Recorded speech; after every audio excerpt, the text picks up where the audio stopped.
We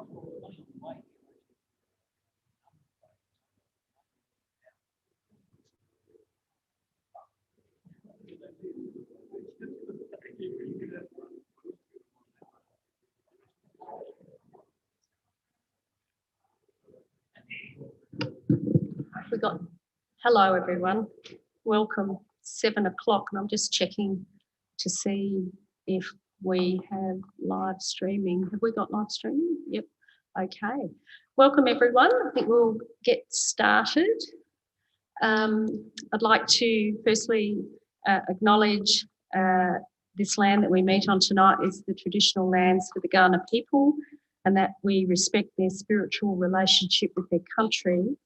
We also acknowledge the Kaurna people as the custodians of the Greater Adelaide region, and that their cultural and heritage beliefs are still as important to the living Kaurna people today. Good evening, everyone. My name's Karen Redmond. I'm the Mayor of the town of Gawler. I'd like to welcome members of our community seated in the gallery, face-to-face. And I'd also like to welcome anyone who's watching on YouTube this evening. Welcome to our elected members. We have everyone here tonight, so there are no apologies. So for people not used to a council agenda, I'll just work through. We do have a formal agenda and there's numbers, and I'll work through numbers accordingly. Sometimes we move items around, but we'll see how we go. So are there any motions to grant leave of absence, councillors? Been none. So I don't have any leave of absence and there's no non-attendance. Next item is public open forum, and I have 4 people that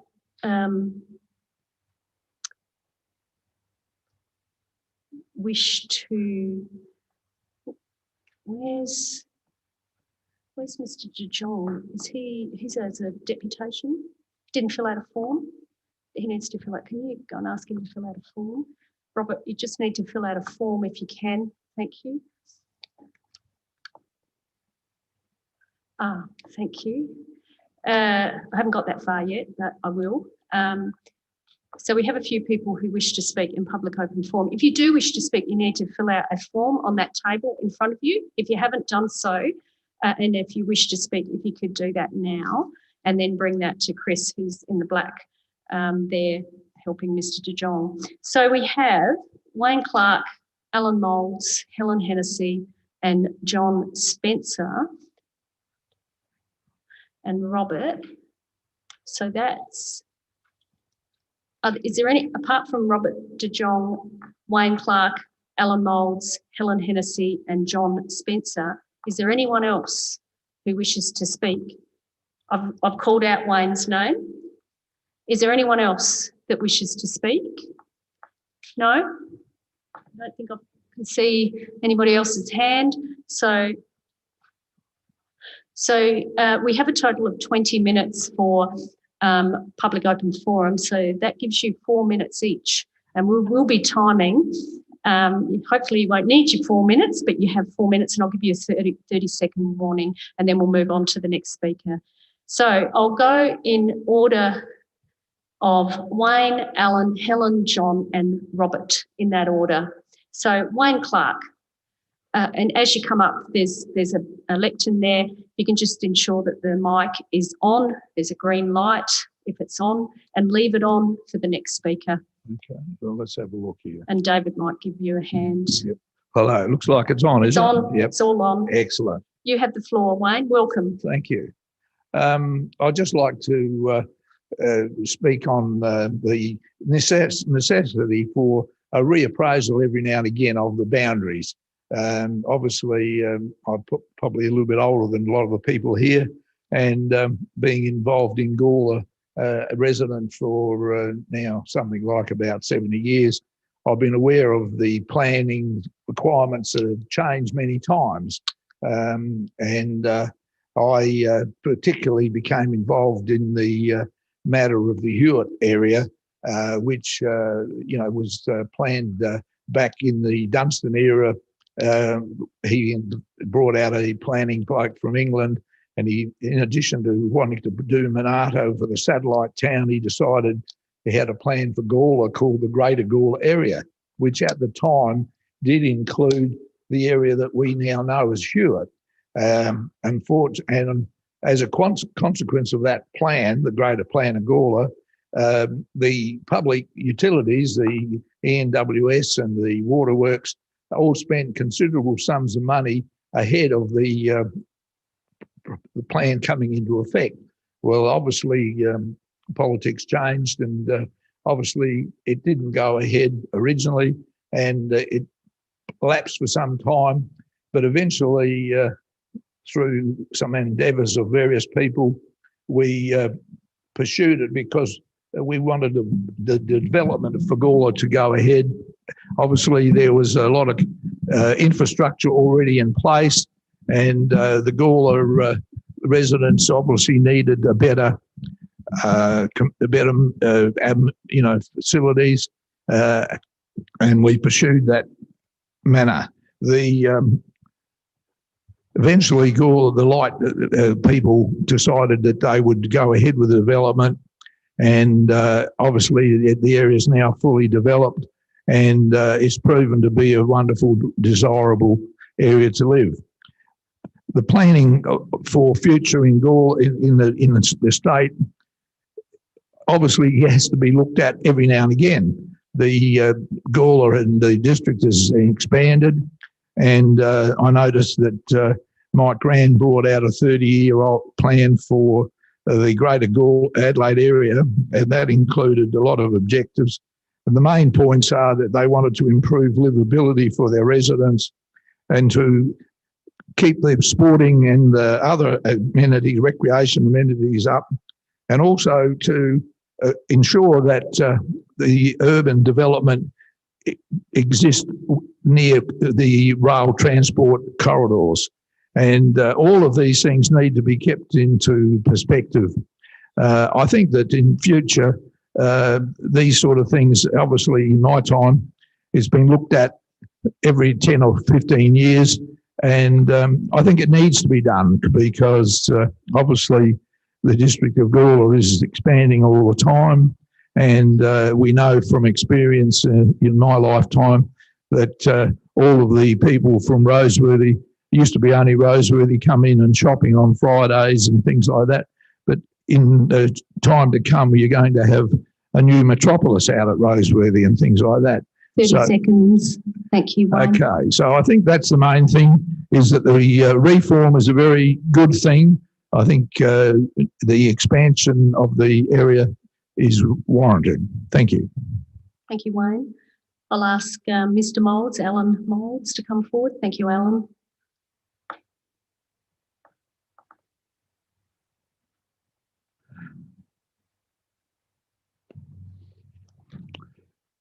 Good evening, the Mayor, Councillors and staff of the Town of Gawler, ladies and gentlemen. My name is Alan Moulds. I'm a resident of Gawler Belt, ratepayer of the City of Playford, Light Regional Council and Town of Gawler. In this short time, I'm just going to address one issue that I focused on in my submission, is to do with the surveys. The survey taken on the Gawler Belt Facebook page that showed 88% opposition to the proposal, with the potential use of aliases, nicknames, and whether the respondents are actual current residents of Gawler Belt or any of the areas of interest, brings into question the validity of this statistic.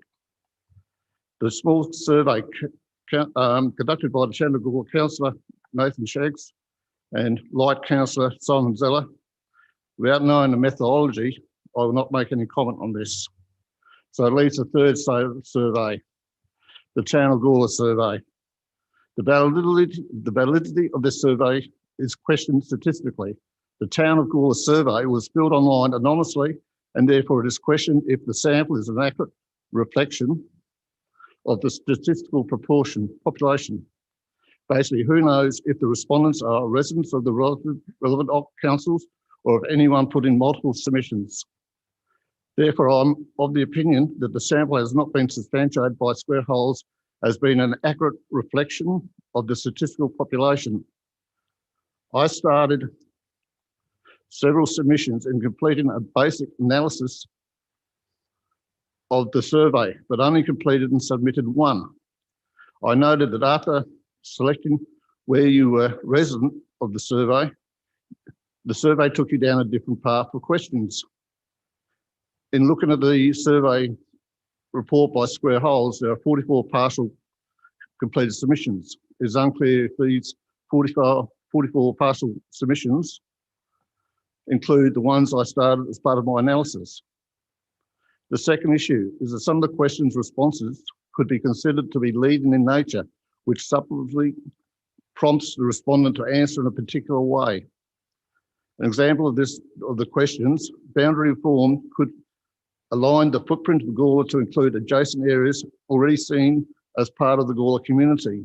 And secondly, the proposed realignment would also allow council to provide more comprehensive and competitive services to the community. These responses are subjective and are leading questions, as already seen as part of the Gawler community, and to allow council to provide more comprehensive and competitive services are opinions of the town of Gawler. In conclusion, without an accurate sampling reflecting the statistical population, any analysis of the data generated will be highly questionable, with its validity in doubt. Secondly, the use of leading questions also brings into question the validity of the responses.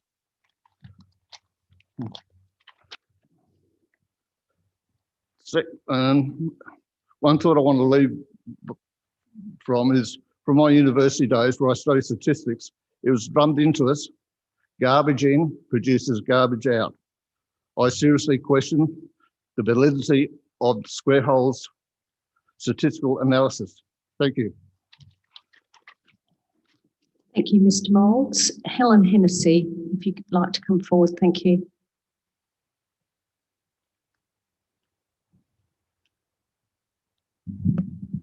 Well, I'm just going to wait for David to.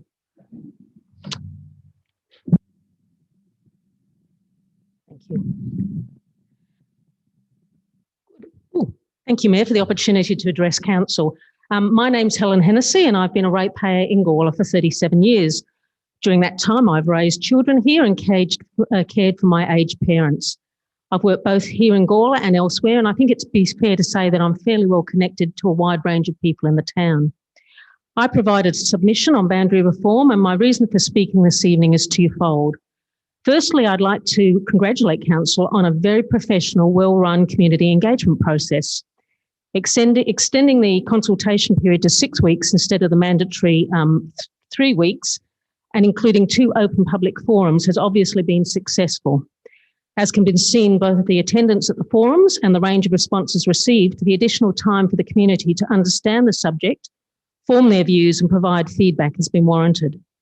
The professional way in which the 2 forums were run, the expertise of the speakers and the questions and comments that were forthcoming from the attendees shows that this council takes its obligation to engage its ratepayers very seriously. So well done. Secondly, I was really pleased to read through the details of the officer's report on the public consultation for boundary reform. I believe the council has created a worthwhile discussion in the community, and the result that 68% of the town of Gawler respondents support the boundary reform and wish council to proceed to the next stage is really gratifying. This gives us all the chance to interact with an independent process that will fully investigate council's claims. 36 years has been a long time since the last adjustment to our boundary, and I look forward to seeing what the South Australian Boundaries Commission decides. This is a golden chance to ensure Gawler's financial sustainability and community cohesiveness. It is a worthwhile investment for which, again, I congratulate council. Thank you.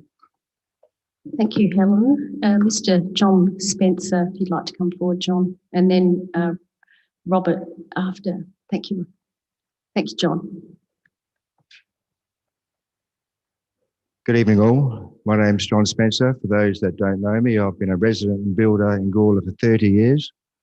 Winner of the 2008 Building Award, Gawler Prize, and 2014 in commercial design as well.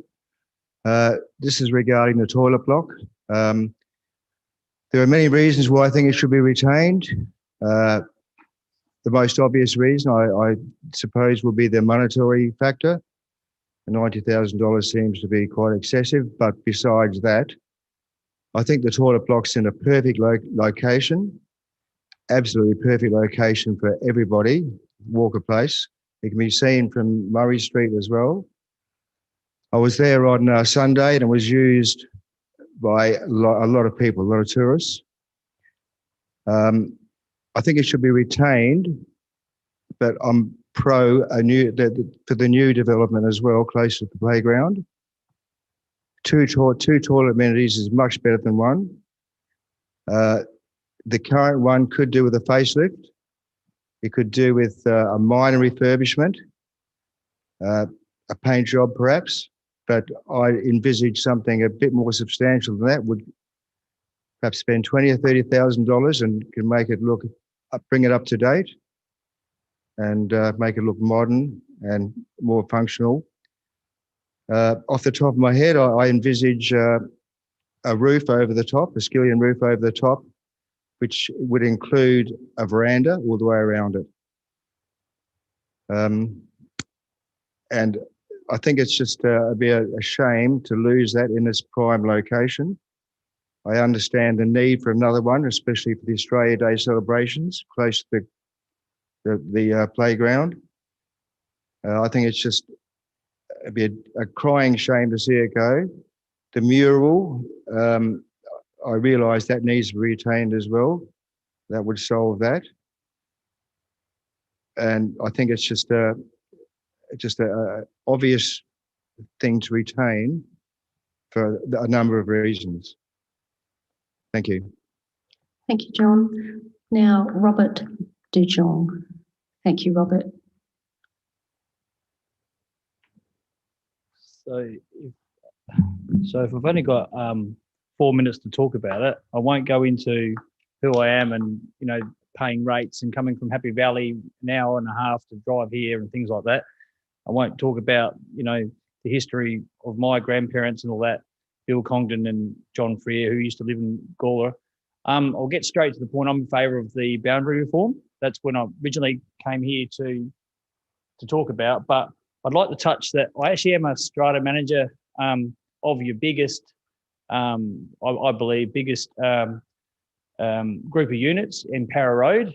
And I used to own 5 units there, so I used to pay a lot of rates. And I've been wanting to come here for a long time to talk about bin management, hard rubbish collection, things like that. I've had to go to the dumps and all that kind of stuff. So I'm here to say thank you for finally getting the hard rubbish collection where you can actually get it from the curb, right? And I'm here to say that I would like that to stay, because we've spent $40,000 on, and I've got details of the strata management meetings in there. So that's the thing there. I said it's been a difficult 10 years, 4,000 bin management every year, clean up. Rang the council, rang the mayor, right? I think I've rang Brian Sample up, by the way. Famous 32 units in Para Road. Everyone knows them, right?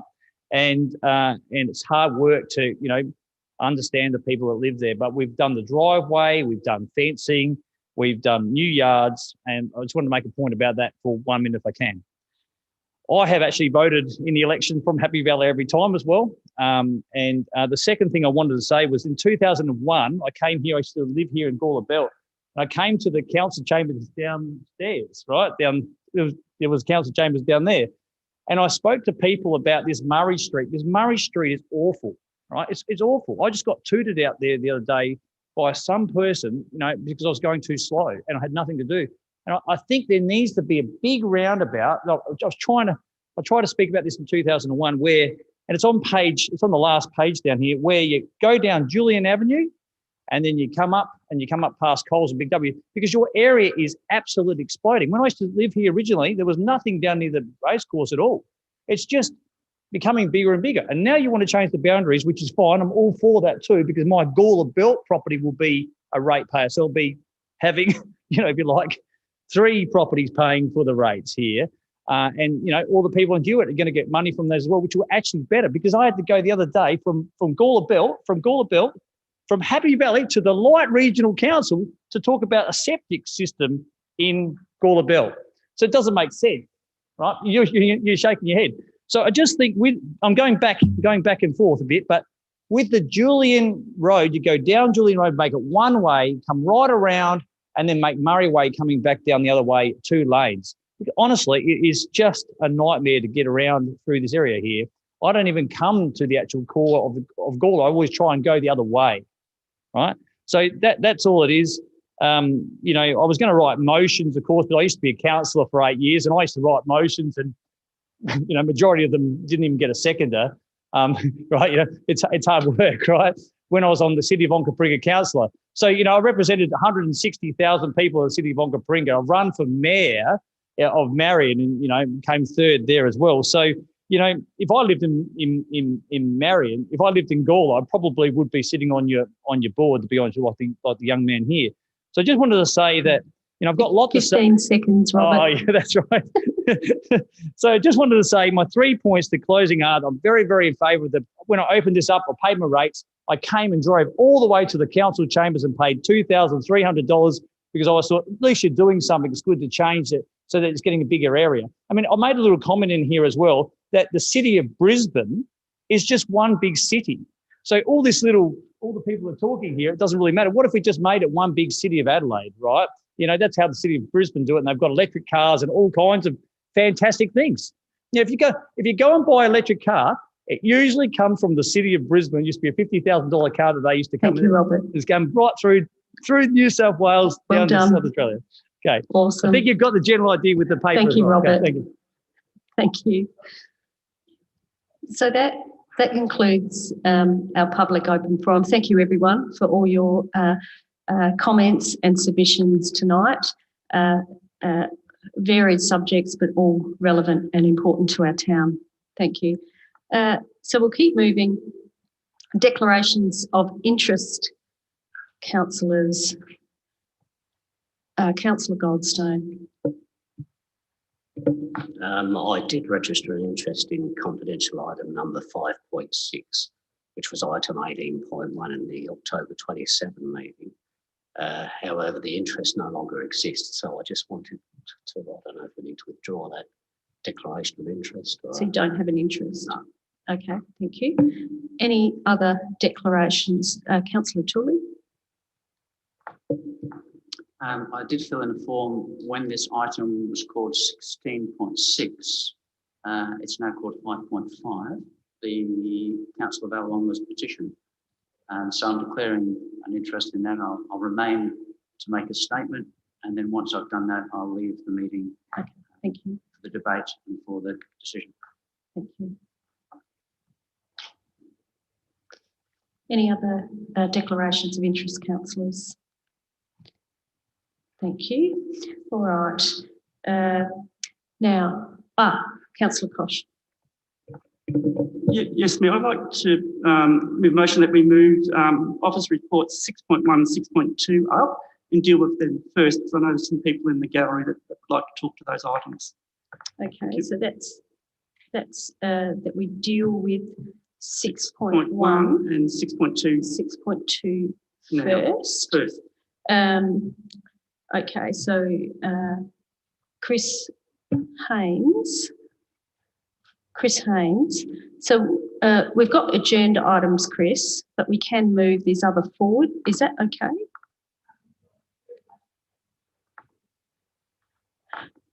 So maybe we move the agenda items to after 6.2, and we've dealt with the agenda items. We've made a decision. We'll still deal with them, but we'll move them after 6.2. Would that be better? That would be better.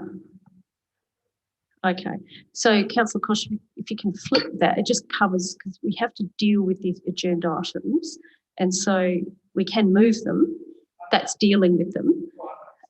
So move the agenda items to below 6.2, and I'll ask for a seconder. So ask for a seconder, Councillor Samble. So we've got a seconder. All those in favour? Absolutely, Councillor Tooley. Thank you, Mayor. Yeah, look, I would like to vote, speak against that suggestion. I think we've all come tonight. We were frustrated that we couldn't get to the items. We've all come prepared. We've sequenced our notes. We've waited a long time to get to the items that were adjourned. It's not our fault that these other items have been added to this agenda. We did adjourn that we would come back to these items. I don't think they'll take that long. And I think the rules are clear that it does say that you should begin your meeting by addressing the adjourned items first before you go on to other business. And I think we should comply with that regulation. So I hope members would not support this proposal. Just a point of clarification, we are not in breach of the regulations because we are dealing with the agenda items in it. We are. So we'll move them down. That is okay. We've done that before. But the regulations do make a strong point that an adjourned item should be the first items of business. It makes that and they need clear. to be addressed, and we address them. So I guess we'll see where it goes, but okay. Any other discussion? Councillor Kosh, you can close the debate. Yes, we have dealt with we will be dealing with those items first because we actually moved them down. So that means we actually have dealt with them. So that's the semantics around it. It's just that we have people in the gallery that would probably like to talk. And so I think it's good to do these ones first, so then they can go home, then we can deal with those others and spend some time on those. So I think there will be some extra time we'll need to spend on those items. So I ask everybody to vote for this motion. Thank you. I'll put that motion. All those in favour, please raise your hands. All those against, it is carried. Thank you. So that means we will deal with boundary reform first. Councillor Shanks. Yep. You wish to move? Yeah, I wish to move. The officer's recommendation. Yep. Thank you. And you wish to speak? Yes. Just gonna find my page and give me a second. So although I've chosen to move the motion how it sits, I'm actually speaking against it. Firstly, I'd like to thank those who've actually taken the time to address us tonight. I guess my frustration in the public consultation responses is it's lacking. I heard a member from the gallery that spoke quite well in Helen Hennessy there point out the fact that, you know, we held a professional open forum in which I attended, and I completely agree. I think staff did do a professional job of that. I also special commendation to the MC of the night. I think she did a really good job in keeping everything flowing, and I think there was some very good questions that were asked. I guess my problem with it is those questions just were lacking those answers. And we have Helen sort of come up tonight and she sort of said, "Oh, look, it's really promising to see 68% of the respondents to our survey was in favour of moving forward." Now, just on that 68%, if we break that down for a second, we're actually basing that on 89 people that are identified from Gawler, which is actually 59.63 people that are actually for. Now, just to break that down even further again, that's 0.5% of 11,500 ratepayers. Now, you guys have all heard my argument for this topic. I've probably bored a lot of you. But my point that I'm trying to make, and I've been making it all the way along, I'm quite passionate about this because I love this idea. I think we owe it to the community and the neighbouring suburbs to actually look at what this actually looks like. I think it would be great to be able to provide a voice. I think that community isn't defined by what we do in the chamber. It's defined by what happens at our sporting clubs, our non-for-profits and the like. But I still can't hand on heart say that moving forward is the best thing for the town of Gawler because I do not have all the facts. Moving forward with this means we're going to commit $250,000. $250,000 based on 0.5% of ratepayer opinion. I can't thank those ratepayers enough, and we need more like you to be able to contribute to community consultation. But there is more work to be done here. And the massive elephant in the room that we need to address, the elephant that doesn't seem to be getting much airtime, and it's the one that the 250 grand that we're going to spend may lead to the Boundary Commission saying, well, you know what, we like your proposal. Now we are going to be buying assets. That very well may be the case. We might spend millions. We don't even know yet. But we're going to commit 250 grand to being the test guinea pig for the boundary reform just to see on 0.5% of 11,500 ratepayers. I think it would be going against our due diligence not to do the 0.5% the justice in actually showing them what this all looks like. How would their views be if we turned around and said, well, you know what, guys, the 250 grand we're going to spend now will actually equate to 5 million, 10 million. Who knows? This elected member doesn't, and he is no closer to knowing. I do like Alan, he came forward, and I thank him pointing out some of these statistics and how flawed they can be deemed if we move forward. These are all the arguments I've been talking about running to ground since we started this process. Since we embarked in this direction, I said, well, hang on, if we really are passionate about this, if we really want this, we need to be able to be very clear on the motivations, on the facts, and everything moving forward. Every time we've talked about it, we've always come to the same conclusion. Well, ratepayers are actually a break-even point. Is that even common knowledge? I don't know if our community actually gets that, because some of the messages I get from our community members are, well, we need boundary reform so our rates can stop going up. Well, unfortunately, 20 seconds. Sorry, unfortunately, Nathan. the residential rates actually don't make it much further than your curb. So, yeah, look, that's why I'll be speaking against this. Thank you. Do I have a seconder for the motion? Councillor Davies. Yeah, look, the first thing I'll point out is that this is a noting report. What we're doing here isn't moving forward, it's receiving the results of the survey. So I would ask that everyone support it because we are receiving the results of the survey. So look, I think this was I think that there was a range of interesting results. Look, I think we generally with community consultation, well, I do have to say in regards to community consultation, considering we usually get about 5 people, it seems like, responding to our average one, we're actually at about 800% of a community consultation for this one. So we're zooming up there. It's a very highly responded to consultation there. But look, I think to some extent it is also just easier to see, to see a quick thing on Facebook and be like, oh, here's a comment or here's a vote, than to go through an extensive survey that asks you, to spend a lot of time going through questions and things. So it is going to, end up being a little bit less accessible on that front. But what it's led to are a range of great points and great, individual questions that we can clarify what's going on.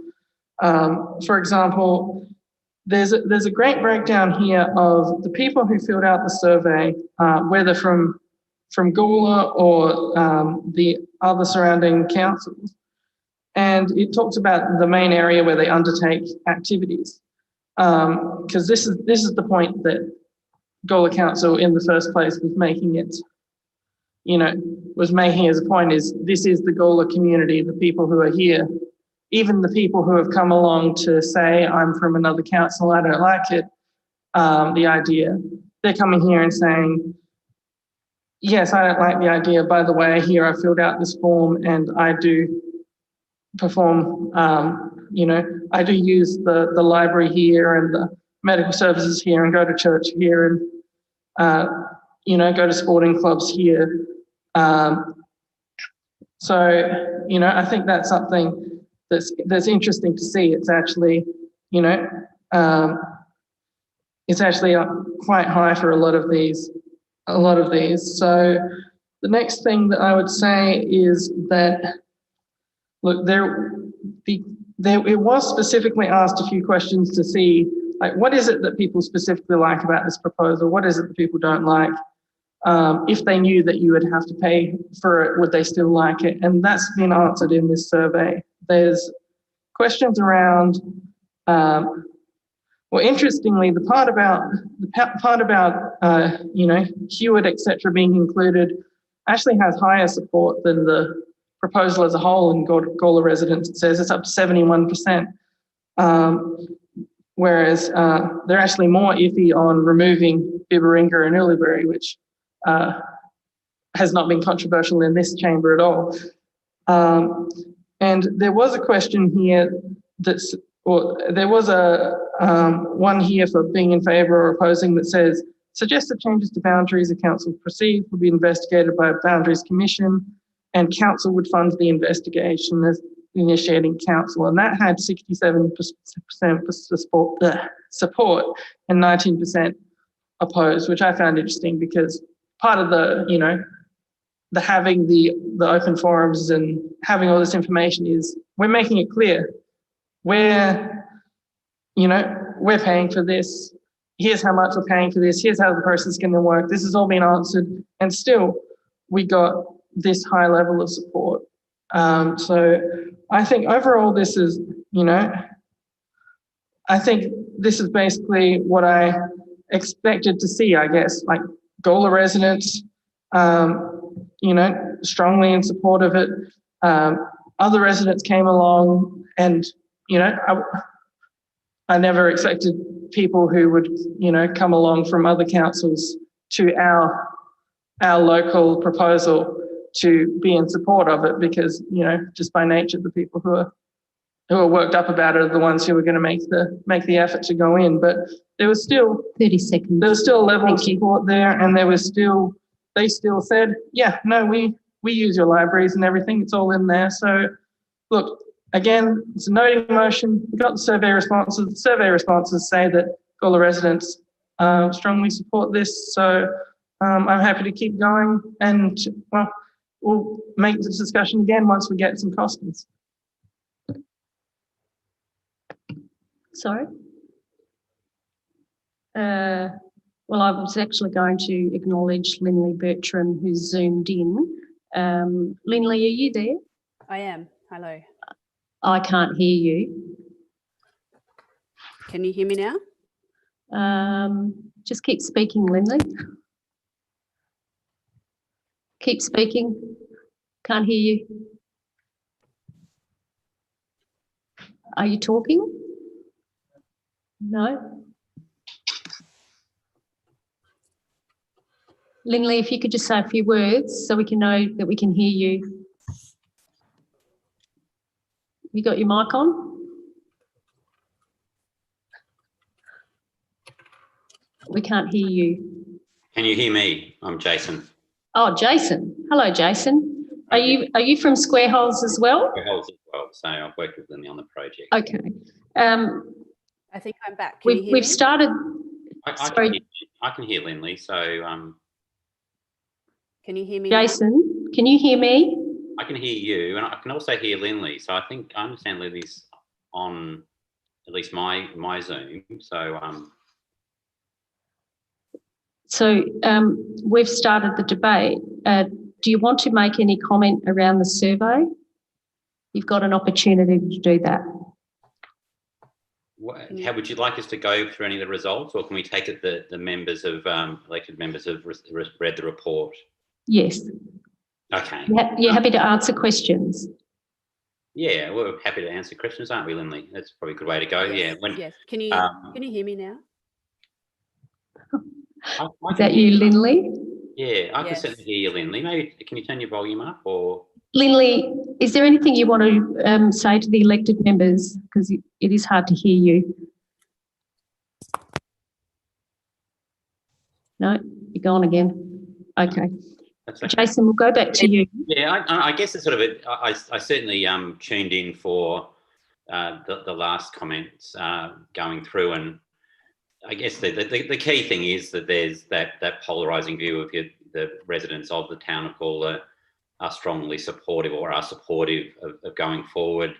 You've just got those neighbouring councils who, again, use many of the services of Gawler Council, but don't aren't so convinced about the merits of moving forward. So I guess it's a communications issue to a certain point, but as I'm sorry, I wasn't aware, well, not sure of the elected member's name just before we started speaking, but it's certainly correct in maybe it's not surprising for residents outside the council area to maybe not be as supportive as your own residents. So, but it does show you a strong support amongst your resident community, which is great. They're obviously supporters of the council. Thank you, Jason. So elected members, we'll go back to discussion. Any questions for the consultants, and then ask people to speak for or against? Councillor Tully, have you got a question?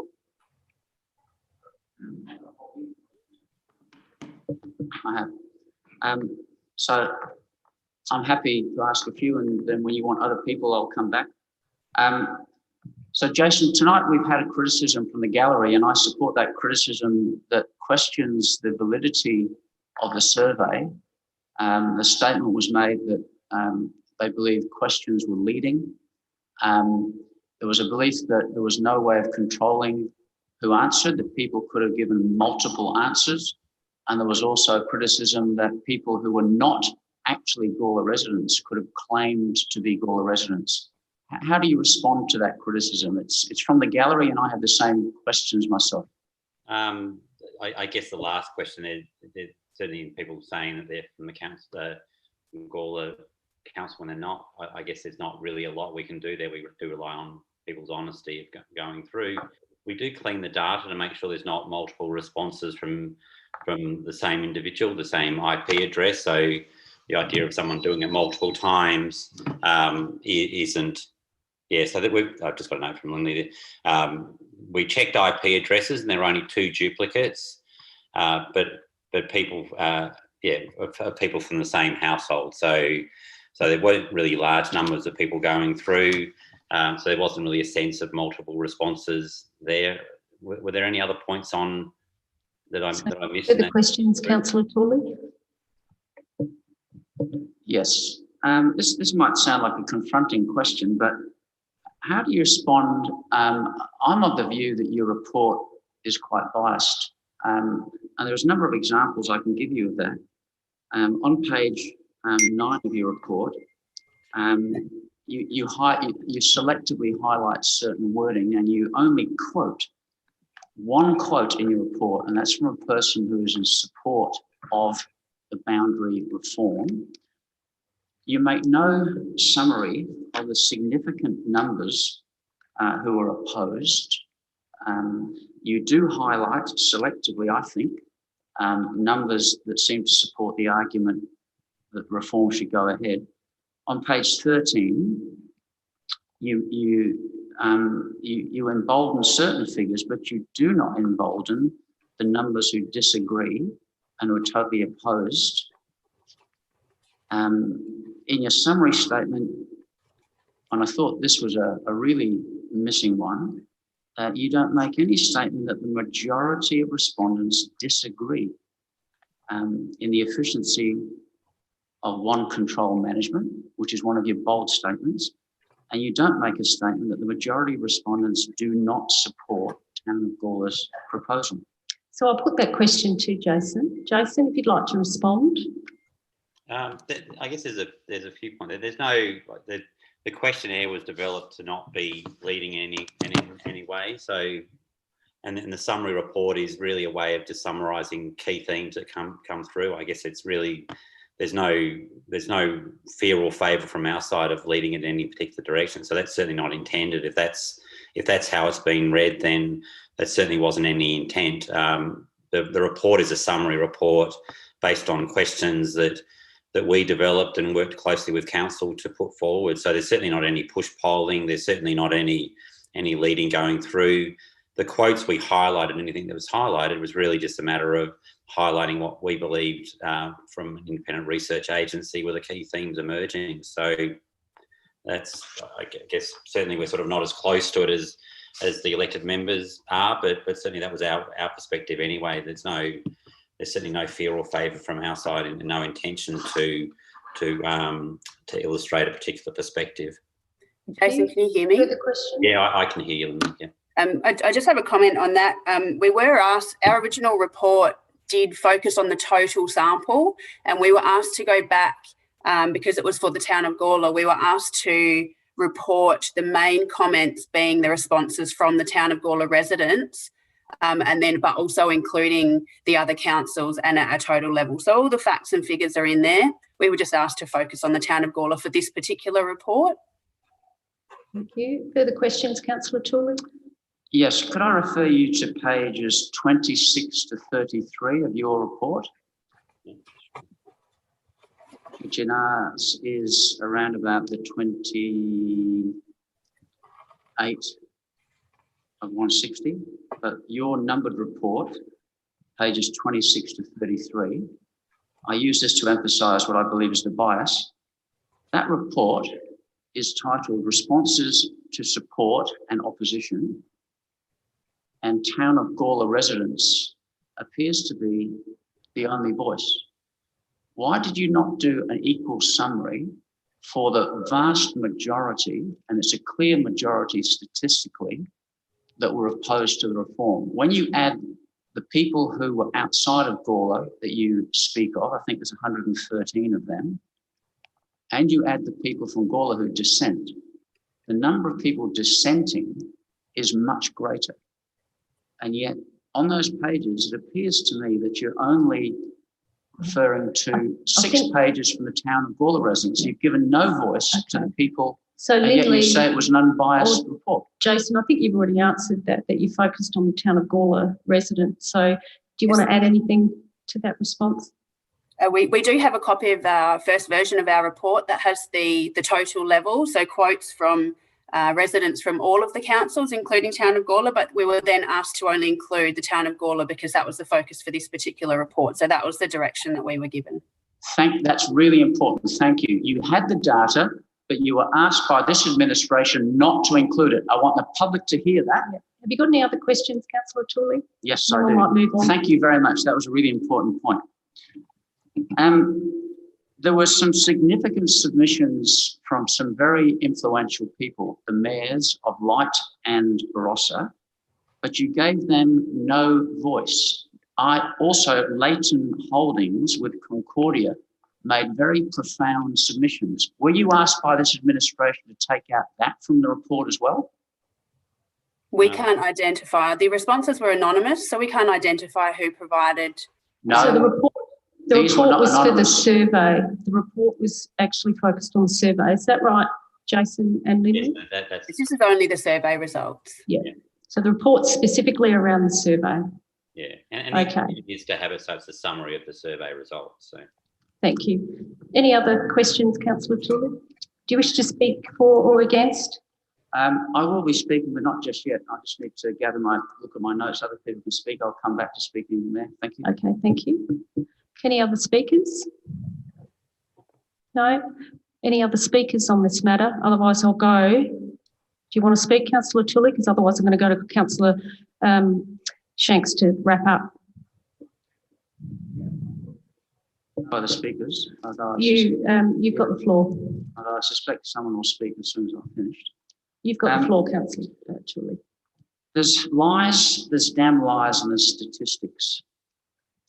And I think we're looking at a very flawed report. It's been pointed out tonight that there is no control over the number of people or where they come from. We've just heard from the authors of the report that they were asked to take out a significant set of data. We see 6 pages, which when you read the report, scream that the Gawler residents want change. And these people tell us that they did include the same voice from the people who were opposed and were told by this administration to remove it. That is not democracy. That is bias. As Councillor Shanks has said, and I echoed this myself many times, this whole process has been flawed because we have not had a totally open approach. We've had a biased approach. It's been driven by people who want to, I don't know whether it's ego or what, but it hasn't been based on statistics. Point 6 should have said, and there is none of this voice, this has been removed, that 70% of affected neighbouring council residents who participated in the summary, 130, and were not supported. This talk of 68% is a very small percentage. Equal voice, 70% were opposed. Why is that not in there? The summary statement in the middle of pages 16 to 38 is not a true reflection of the sentiment of those that opposed. I noticed in there, and I attended the public meetings, there's a commentary in this report that says, oh, we apologise to Ms. Bim Lange over the talking about the Calviva area. I was there that night. He arced up about Concordia, but the officer's report is silent about that. He said clearly the CEO was wrong, and he wrote that in his submission. He highlighted 2 points. He was really disappointed in the public forum and really disappointed in the statements that the CEO made. And Bim Lange wrote to us, and it's in that report, but it has not been brought out, but it should have. I also attended those meetings, and people were adamant they wanted financial information and they could not get answers to that. They drove at that and they drove at that, and they were not given answers to that. We make a big case that the 89 residents of Gawler, 60 people, if they are from Gawler, and we have no idea of knowing, 68% were supportive. 32% of those people that responded from Gawler were opposed. They were not supportive. This is hardly statistical. The survey that Councillor Shanks and Councillor Little have started regarding the toilet block has already got over 700 respondents. If you want to get the information properly, you can. And we should get the information, and we should table it honestly, and we should not edit it and take out factual information so that when people read this report, the public document, they do not get the full picture. That is dishonesty. That is bias. And that just adds to the whole conspiracy theory and criticism that we're driving this boundary reform for all the wrong reasons. St. Ives is currently being built. That is really close to Hewitt. What do we do next? Do we say you can't build on our boundaries? Councils have always built on the boundaries of others. The very fact that we have in this town the big infrastructure of Woolies, Coles, is because we serve 85,000 and more. The fact that our swimming pool is viable, the fact that our facilities are viable, those people come in and spend. That is not a bad thing. They do not put pressure on our rates. We put pressure on our rates through our waste and our poor spending.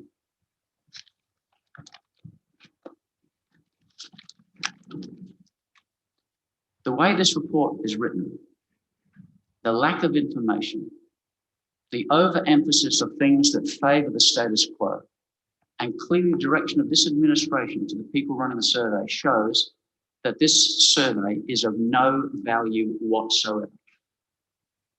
And I hope that message will be taken to the Commission. If this is foolishly proceeded with tonight, and we proceed to waste possibly $250,000 or more on a failed bid, if this does get to the Commission, I'll be one making a submission to them. 10 seconds, thank you. And we'll be accessing the audio tonight of this that shows this administration they were not open and transparent. They tried to manipulate and influence the data in this report and in this survey, Thank you, Councillor, which was a flawed had your 5 survey. minutes. Thank you very much. Councillor Koch. Yeah, thanks, Mayor. I'll be supporting this motion. It's actually just a motion, a noting motion, really. And I actually think that the survey actually highlights what the people of Gawler have always said for the last 30, 40 years, that we need boundary reform. We were told tonight that Hewitt was planned, the greater Gawler. Hewitt was planned to be part of Gawler, but some machinations happened and it ended up being part of Light. I mean, that's not just at all. We're now looking at Concordia. Concordia is going to be a greenfield area, and they will play on and use Gawler as a resource, and it's actually in their submission. It actually talks about that. Concordia will Concordia will form a logical, natural and sequential extension of the existing Gawler Township will remain and enhance the primacy of Gawler Town Centre to function as to fulfil its latent potential as a regional city and will retain veracity for primary production. So really, they're just playing on Gawler to use our facilities. And it even goes on there that, yes, they're promising they're going to do all this stuff, but if the development is stalled, their infrastructure won't go in. That's what happens. So we really need to be on the front foot. We really need to look at this boundary reform, move ahead with it. Just accept it's noting. We do know that the Gawler community wants us to look at boundary reform. It always has. And the statistics in here prove that. So we just need to move forward. It's a note in motion. It will come back to us again later. But this is the time that we've gone through all this, gone through the report, looked at statistics. We can see what Gawler people think. We can see what people in other communities are doing. It's quite obviously they're using all our facilities. They're not driving to Punta to go to the library or play footy or cricket or go to church. You know, they're all coming to Gawler. So it's really down to community's interest. And the community of interest for the people that live around Gawler is Gawler. You can't get away from that. You can say what you like, but you can't get away from that. So we need to move ahead, look at this boundary reform, and actually have some justice for our town. So I'm hoping that everybody would vote for, well, not everybody will vote for this. I'm imploring those who are fair-minded to vote for this. Thank you. Thank you. Any other speakers? Councillor Shanks, you can close the debate. Yeah, I'm probably going to go with my 5 minutes here, so bear with me. Let's try a different tact.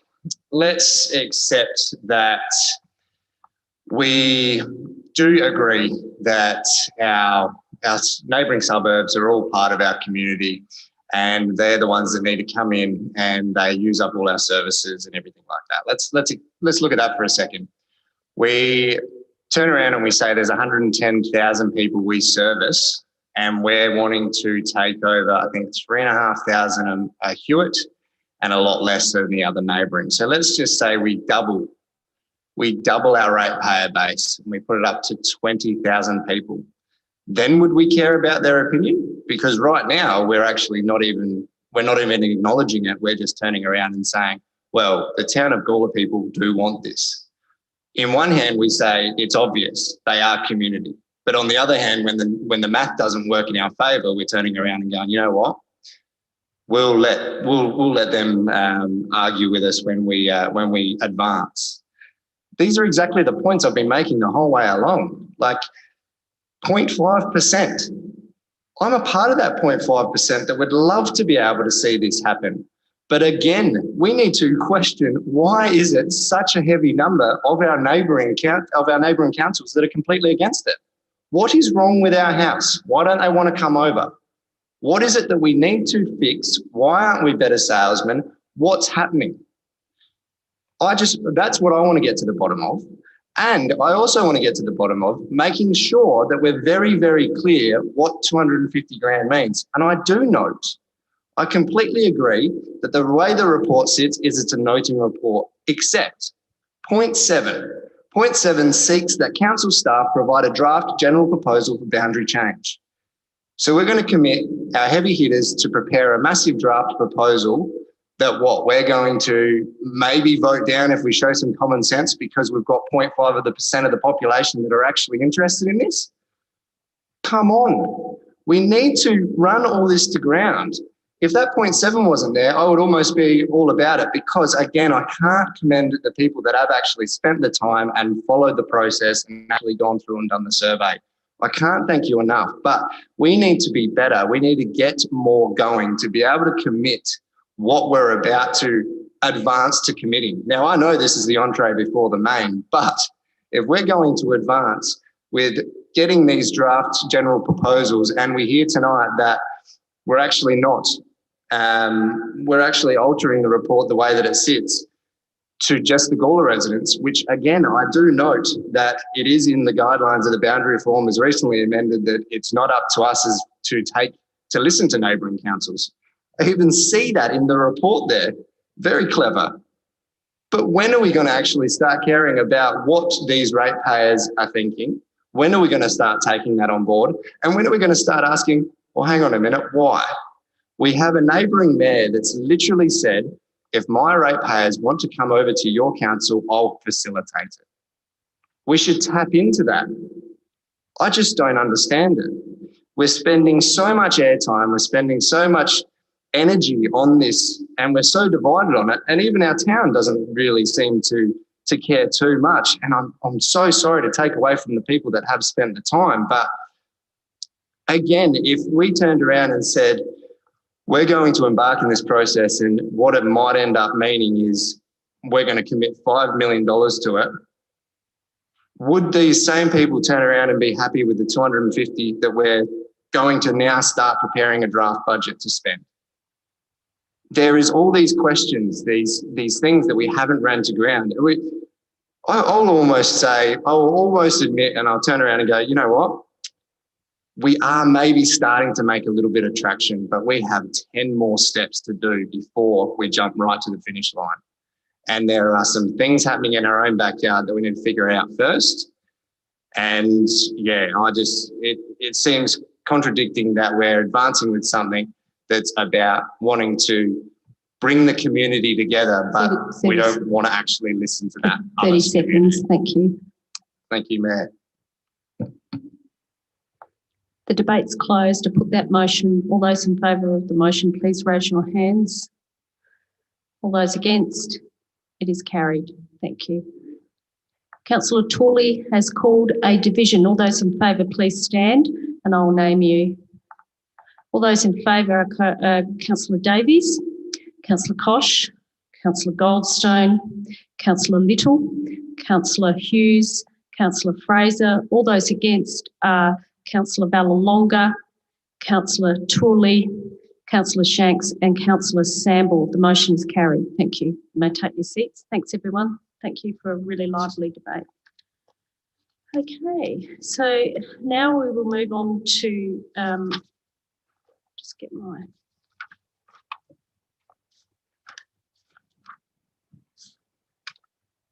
(6.2), the Gawler Business Development Group quarterly report, and Louise Drummond, the chair of this important group. Welcome, Louise. I think Louise is going to say a few words on the report. Good evening, Louise. Good evening, Mayor, councillors and council staff. You would have all received our quarterly report, and given that it contains a great deal of statistics and comment about spend, perhaps I won't go through all of that, given I only have 5 minutes. Briefly, obviously this year has been a very different year. We have not been able to do much in the way of our public events, but we still have nonetheless had a great deal of contact with businesses in Gawler. We've had a lot of work with the ones that were suffering through COVID and giving them the opportunity and the tools to develop their businesses in other ways. And we've referred businesses to the B2B program in conjunction with the RDA. We had 23 referrals to them. We've recorded 623 assists or engagements with local businesses. There are a couple of businesses that we have in fact been able to save. We can't name them for confidentiality reasons and just for those businesses' sense of pride. But we have been able to provide very profound assistance to them.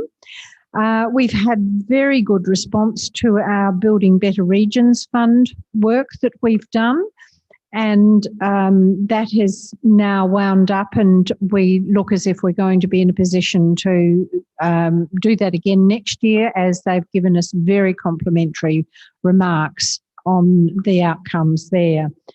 Perhaps if the one area that there really isn't any much traction is the Let's Get You Onboarded. Businesses simply have not been interested in the app through the Business Hub. And although we have offered to pay half of that for a period of 6 months, there hasn't been any uptake. So there have been no requests in the last quarter regarding that. With our money that we've not spent this year, we are now planning things for next year, and we will be going ahead with our business conference next year. That obviously had to be in abeyance, but some of our presenters for that, in fact, did webinars for us this year, which was terrific, and we had very good response. We're now going back into public events, and our women's business lunch in December is fully booked. We can't take any more for that. We've had a very, very low response to the International Men's Day event, and I would urge councillors to consider going to that. You would have all received the information about it. Derek, who's the speaker for that, McManus, is a very engaging and interesting speaker. So perhaps I could take questions if you have them at this stage, and I can at least address issues that you may have rather than me just talking. Thank you, Louise. Any questions for Louise Drummond, Chair of the Gawler Business Development Group? Councillor Fraser and then Councillor Tooley. Hello, Louise. I'd like to, first of all, thank you. It's been a really tough year this year, but I'd like to thank the Gawler Business Development Group, not only with the way they've worked with the community, the businesses, but the way they've worked with council as well. It's been really good. Thank you, Councillor Fraser. Councillor Tooley. Thank you, Louise, and thank you for the report. An update from the last time you were here. How do you feel the businesses are travelling? We're now, I don't know, 8 months into this COVID nightmare. And last time you spoke to us, it was the early stages and you were responding. What's your sense of what's the pulse on the businesses in general, do you think? Strangely enough, there seems to be quite a bit of confidence, and we haven't had the disasters that we were expecting. Businesses have been very proactive about moving aspects of their business that they can to online, and we have certainly helped them with setting up Facebook, online engagement in other ways, and they've taken it into their own hands to handle that, which has been great. They've certainly had the support and mentoring. I think the fact that we have put a great deal of effort and obviously money into working with the BIE to do the social media and the other aspects of that we've had, you may well have seen Councillor Samble with his Sambo on Saturdays. We've certainly had a lot of response to those things, and I think it's given businesses confidence that something is happening, something will continue to happen, and that they have the support there for them. The expertise is there, and we can assist them in all manner of ways. Thank you, Councillor Tooley. Thanks, Louise. Just one final question. Is there any sense that would say, you know, the collective of Gawler businesses, 8 months into COVID, we've lost 10%, we've gained 10%, we're about the same. Do you have any sense? No, I'm sorry, that I couldn't answer something as statistical as that. Thank you. If there's no further questions, I'd just like to thank you, Louise, for all your hard work this year. And it has been a challenge, and your group has been simply outstanding. Well done. Thank you, Mayor. We enjoy it. Thank you. Okay, so that we now have a officer's recommendation. Are you happy to move that way, Councillor Fraser? Do you wish to speak at all? You happy to second, Councillor Shanks? Do you wish to speak at all? Only just to pretty much echo what Councillor Fraser and yourself have said. It's been a tough year, and the Gawler Business Development Group have been the knights in the shining armour for a lot of businesses in our town. So I commend their work, and I also encourage everyone to go to International Men's, the networking event, because I've actually been called in as the MC of that gig. So hope to see you all there. Thank you. Councillor Kosh, you had your hand up. Yeah, thanks, Louise. I think it's a great report. I'm actually a proxy on the board, and I really enjoy those meetings because the board is very active, and innovative and creative in what they want to do, and generate business and maintain businesses in our town. So They're doing a really great job. It's a shame about COVID and there had to be a shift in their spending priorities this year, but I know the board is looking at some different priorities, which are pretty exciting. So I think it's going really well. And finally, I'm actually registered to go to the men's event that day, so I encourage everyone to go. It should be a good day. Thank you. Any other speakers? If not, Councillor Fraser, are you happy for me to put the motion? I'll put that motion. All those in favour, please raise your hands. Carried unanimously. Thank you. And thank you, Louise, once again. Okay, that concludes the two reports. We now go back to and start with our agenda items. So, Councillor Tooley, if you'd like to present, and I'm on page 4 of the agenda. If you'd like to present your motion, thank you. Thank you, Mayor. Members, this expensive $50,000 report was independent and it was impartial. It took into account factors like our history, the electrified railway, the uplift along the railway, future growth, existing town of Gawler plans, etc. In an unbiased and impartial way, it recommended options without fear or favour. Some of those options we'd like, others would be considered controversial. Elected members are elected to make decisions and to plan in the best interest of our community. We are elected to do this, not the administration. That is not their job. Administration, in many ways, does our bidding. We employ them to carry out the decisions that we make. We are voted in every 4 years. Our community holds us to account for what happens in our town.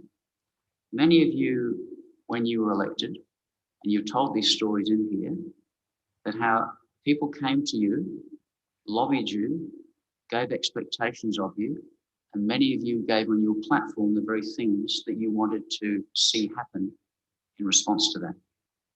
You didn't commit to come here to simply rubber stamp the administration.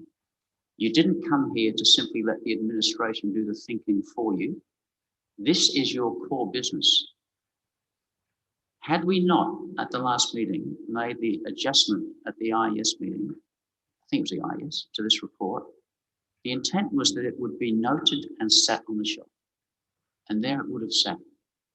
And I believe the main reason for that was that people in authority didn't like some of the recommendations that are in there.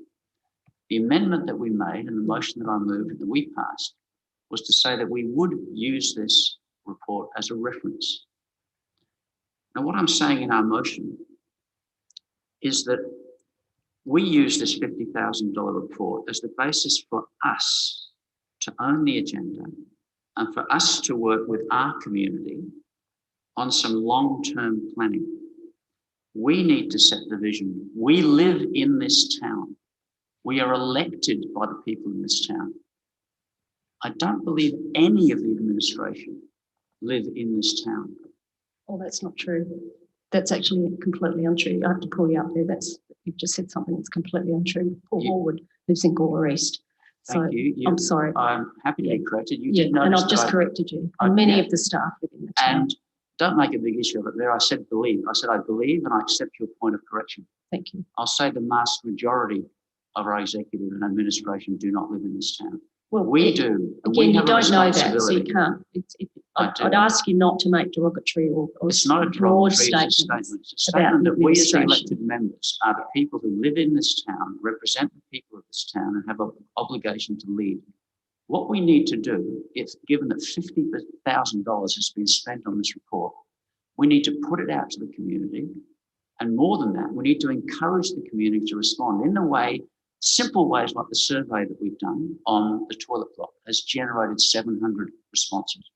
We need to use this and we need to take control. And we need to use this to then have a workshop with our community to say, what are the long-term plans? Do you want a 4-lane highway down the main street? Do you want significant uplift along the railway line? Would you like to work with the owners of the Northern Precinct on a park and ride? Would you like to see a proposal to try to get the railway underneath to join possibly a wine train that goes into the Barossa?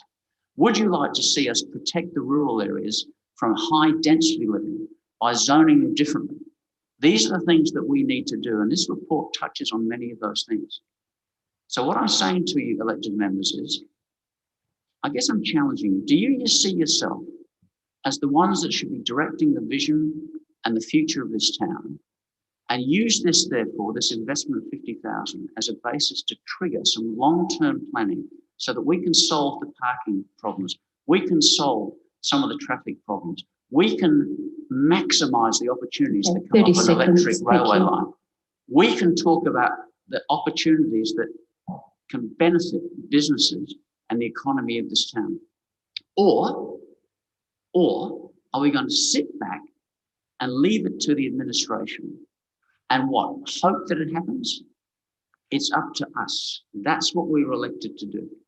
So let's take the motion that we made the other day a step further, and let's support this motion to use that $50,000 investment as a trigger for future planning. Councillor Tooley, your 5 minutes is up. Thank you very much. Now, CEO, I think you wanted to say something, and then I'll ask for a seconder. Yes, if I could, further to Councillor Tooley's comments. The elected members, Councillor Tooley, are here to work with the administration, not against the administration. We're employed here to work in the best interests of the community, and we do that every day. There's no need to create and fester a sense of division. We're actually here to work together for the betterment of the community. That's what I do every day. That's what the executive do every day, and that's what every staff member here at the town of Gawler do.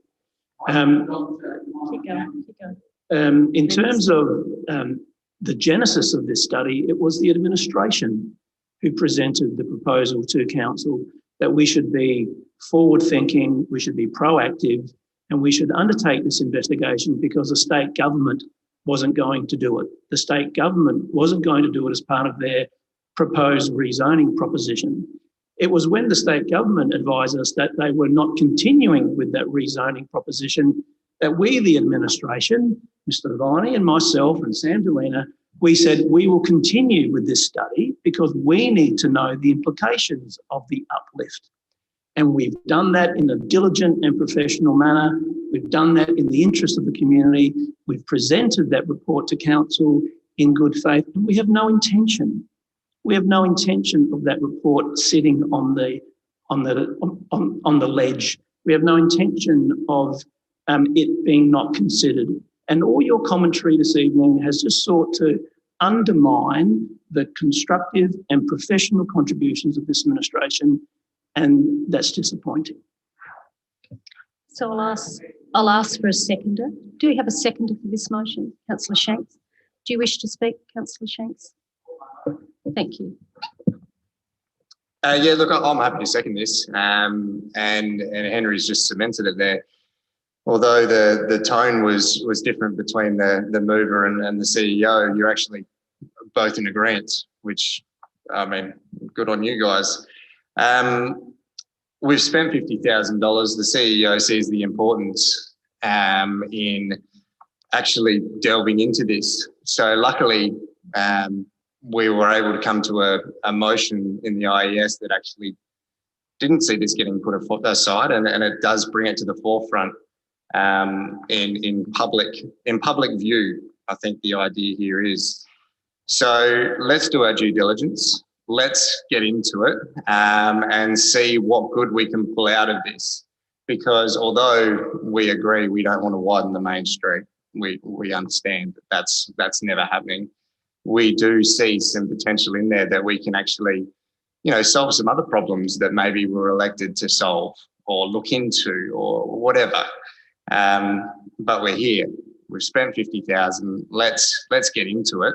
And I did like that report and the way that it was presented. And I think there's going to be an opportunity, which heads up, I will be sort of putting forward a key takeaways sheet, and that'll be pretty consistent from me. Trying to engage that community feedback and making sure that we're speaking a language that the community can respond to efficiently and effectively, so that if we are pulling the trigger on, I don't know, changing the direction of the main street to one way or et cetera, we get more than 0.5% of our population giving us that direction. Thank you. Any other speakers, Councillor Kosh? Look, yeah, I'll be speaking against this. I think this report was written specifically for the uplift. It's got some pretty horrendous things in it. I think it would flatten a lot of our heritage. And also it talks about not getting contributions from developers. So when you start going down that track, you're really opening up Pandora's box on, what, open slather for developers. Also like to say, and I hope the media takes actually listening, it is disappointing in this chamber when we have one council member continually baiting other members and the administration. We're actually here to support and work with the administration and take the community's wishes through to fruition. In fact, we actually do that through the community plan. We shouldn't be here baiting other people and acting as if it's a game and sniggering and carrying on, because it really is a terrible risk for our community when that happens continuously. And that was brought up in the audit committee. We talked about elected members' behaviour being a risk to our community, and there's a whole range of risks: financial, reputational, etc., etc. So if somebody thinks that they're being clever or half smart and think they're getting one over on people, it's actually really affecting the long-term future of our community. And it's not smart, it's not clever. Kosh, can you focus on the issue? Okay, please? yep, the issue is I'm not supporting this because the actual report was for a specific uplift, and that is now off the table. And we already have our community plan where we constantly talk to our community and we say to the community what do they want, what are the things they want us to focus on, and they tell us. They tell us every single time in that community plan. So that's where the consultation actually happens. Thank you. Any other speakers? Councillor Tooley, you can close the debate. Thank you. Once again, Councillor Kosh uses the example to try and twist my words and to attack me. When I refer to our responsibility, and the CEO chose, as he's done in several emails to me, to selectively twist the words, what I'm emphasising, and I've done this consistently in this chamber, is that it is our job. We are elected to make decisions. We make decisions and then they get enacted. I have heard our CEO many times, I've heard defences in the media many times, council decided. Council decided. You know what that means? It's us. That's why the regulations say everything has to come to us. You cannot deal with financial issues, policy issues, unless they first come through this group. We have the power as the elected people. And I emphasise that point because it's a fact. We live in the town. The majority of our administration do not live in the town. That's a statement of fact. And I emphasise it because to emphasise the point that we have this responsibility. You've seen my letters to the editor. I have written and said the same thing. I've been consistent. I got elected on this platform. I got elected to hold this administration to account.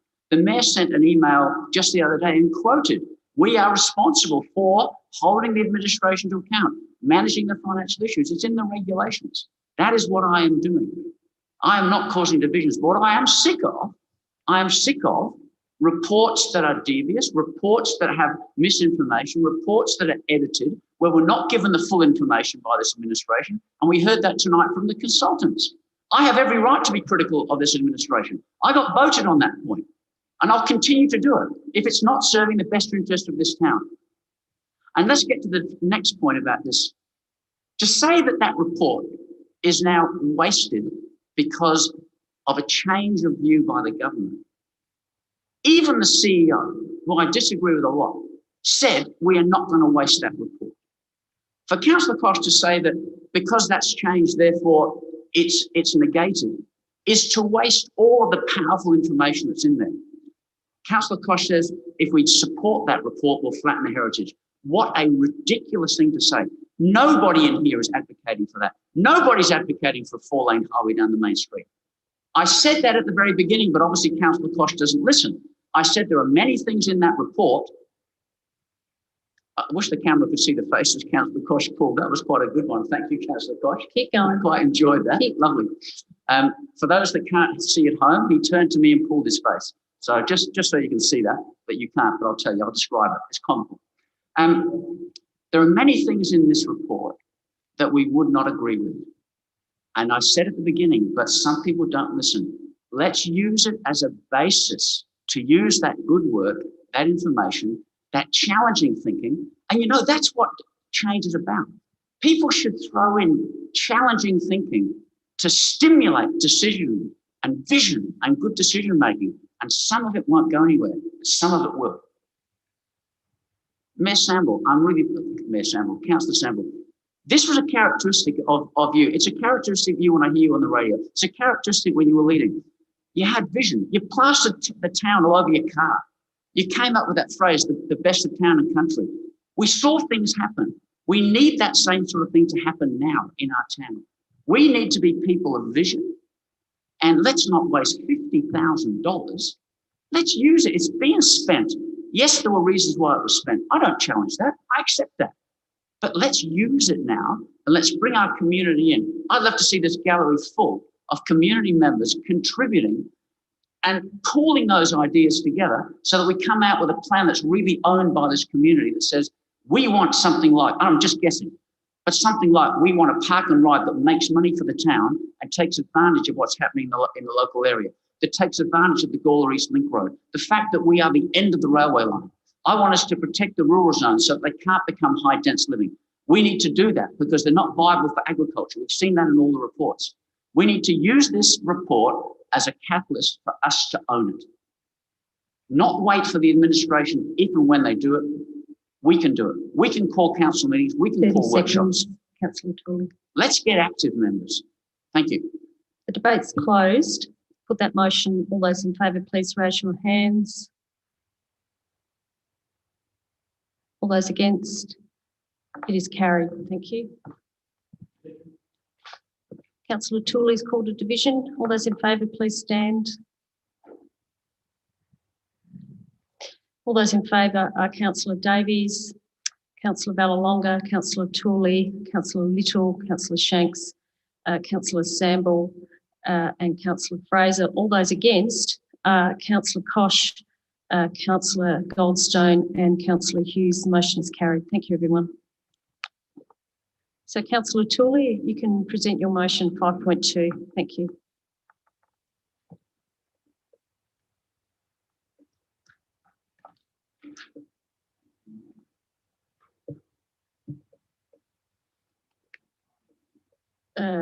You're presenting your original motion, is that correct?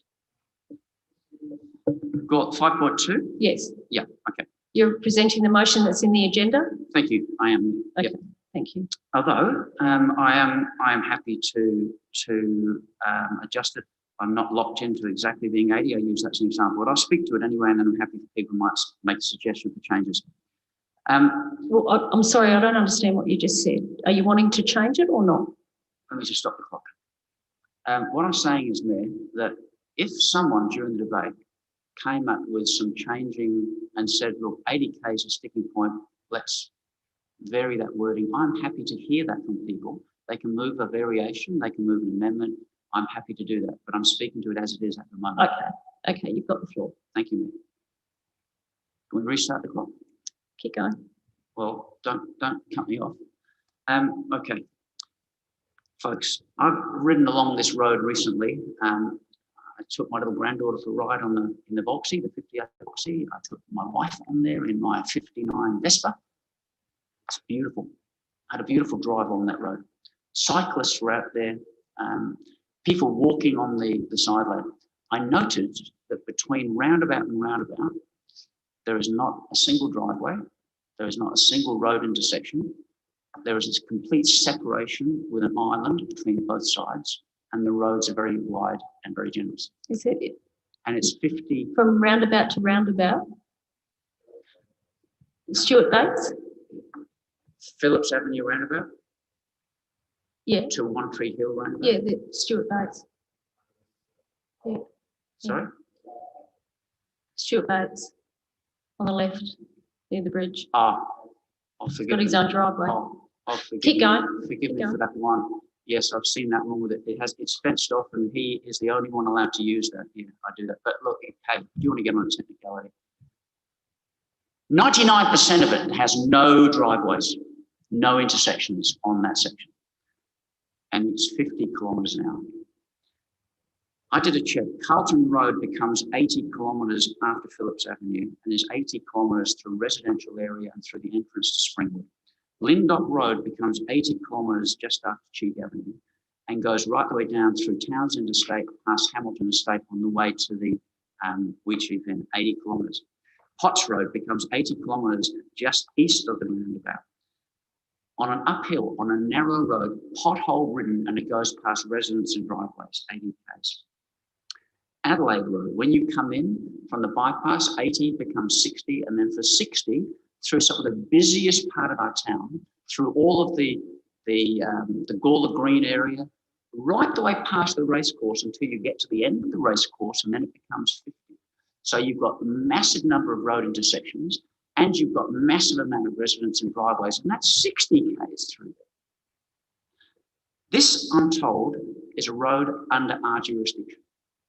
Common sense to me would say, until development happens on that road, let's maximise the way that we advertise this as a big time saver for people in the south of Barossa, that when you get on at Phillips Avenue, you can travel 80k. You may have to, because there's a roundabout at One Tree Hill, typical. Often you may soften it to 60 and 60 at that point, and then it could be 80k through until you get to Potts Road. When residential traffic builds up, as we have done many times and under our management, we change it. The road that comes from One Tree Hill Road used to be 80. We participated in changing that to 60.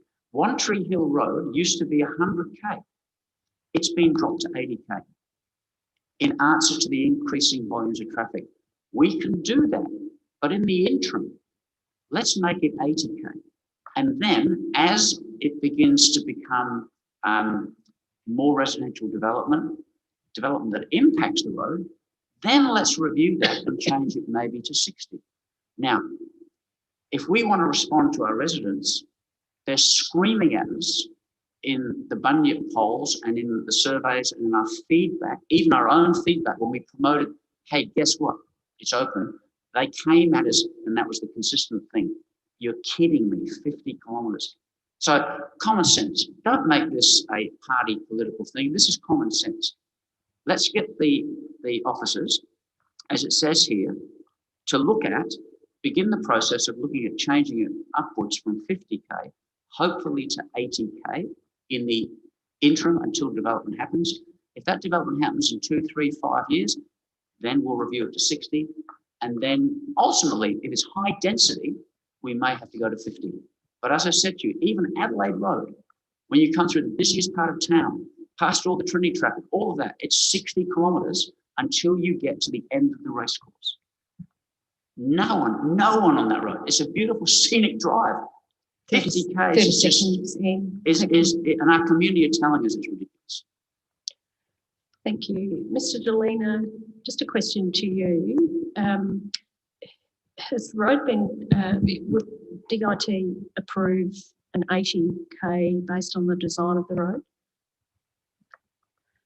In response to the question, Madam Mayor, the road is designed for a 60 kilometre an hour design speed, but posted at 50 kilometres an hour. The likelihood of getting an 80 kilometre an hour speed limit is negligible. So I'd need some further direction as to, and I'd also need some further. 60 would be possible. Yeah.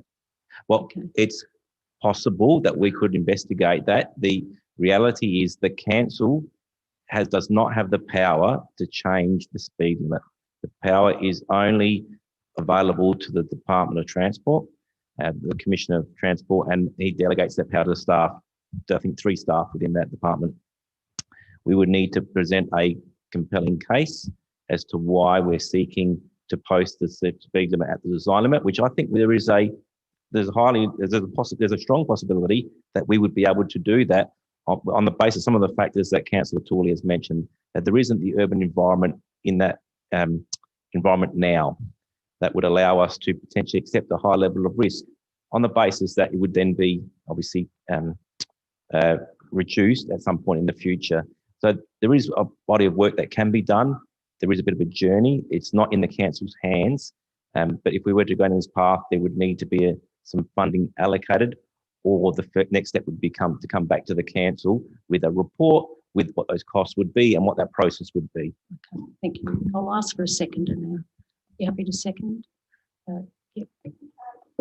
I will second this, but I would like it to speak to Councillor Tooley, see if he could change the wording a little bit, that we investigate the change of speed to 60, because when we did the bus trip, they told us that the road is only built for a 60 km/h, and that's why it was put as 50.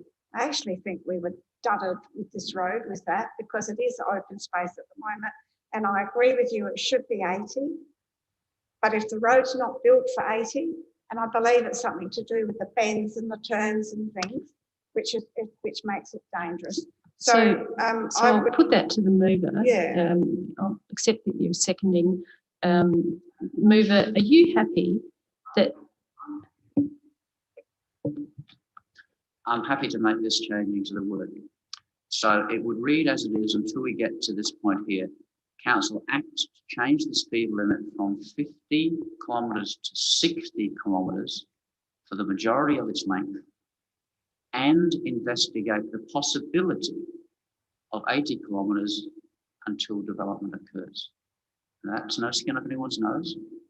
That's not what Councillor Fraser asked. Would you support me with that, Councillor Fraser? No, she didn't. That's not what you said. Well, so I'm not going to go back and forward, but Delaney said that we would have to ask for it to go to 60. We can't just do it. We can't change the speed limit. We have to get permission to do that. So what Councillor Fraser is asking, if I can, is asking that council investigate changing the speed limit from 50 to 60 for the majority of its length, and leave it at that. That's what you were asking. Yeah. And you were happy to second that? Are you happy to make those changes, Councillor Tooley? You're an expert in this. I'm listening to Councillor Fraser and I'm listening to Mr. Delina, and I would like to improve my own motion by taking on board most of that, but adding one more point, and that is at the end, and investigate the possibility of 80 kilometres. Okay, so we might have to ask for the second. Are you still happy to second on that point? Yeah. Yeah. So so Councillor Tooley is quite insistent that he wants to leave the 80 there. So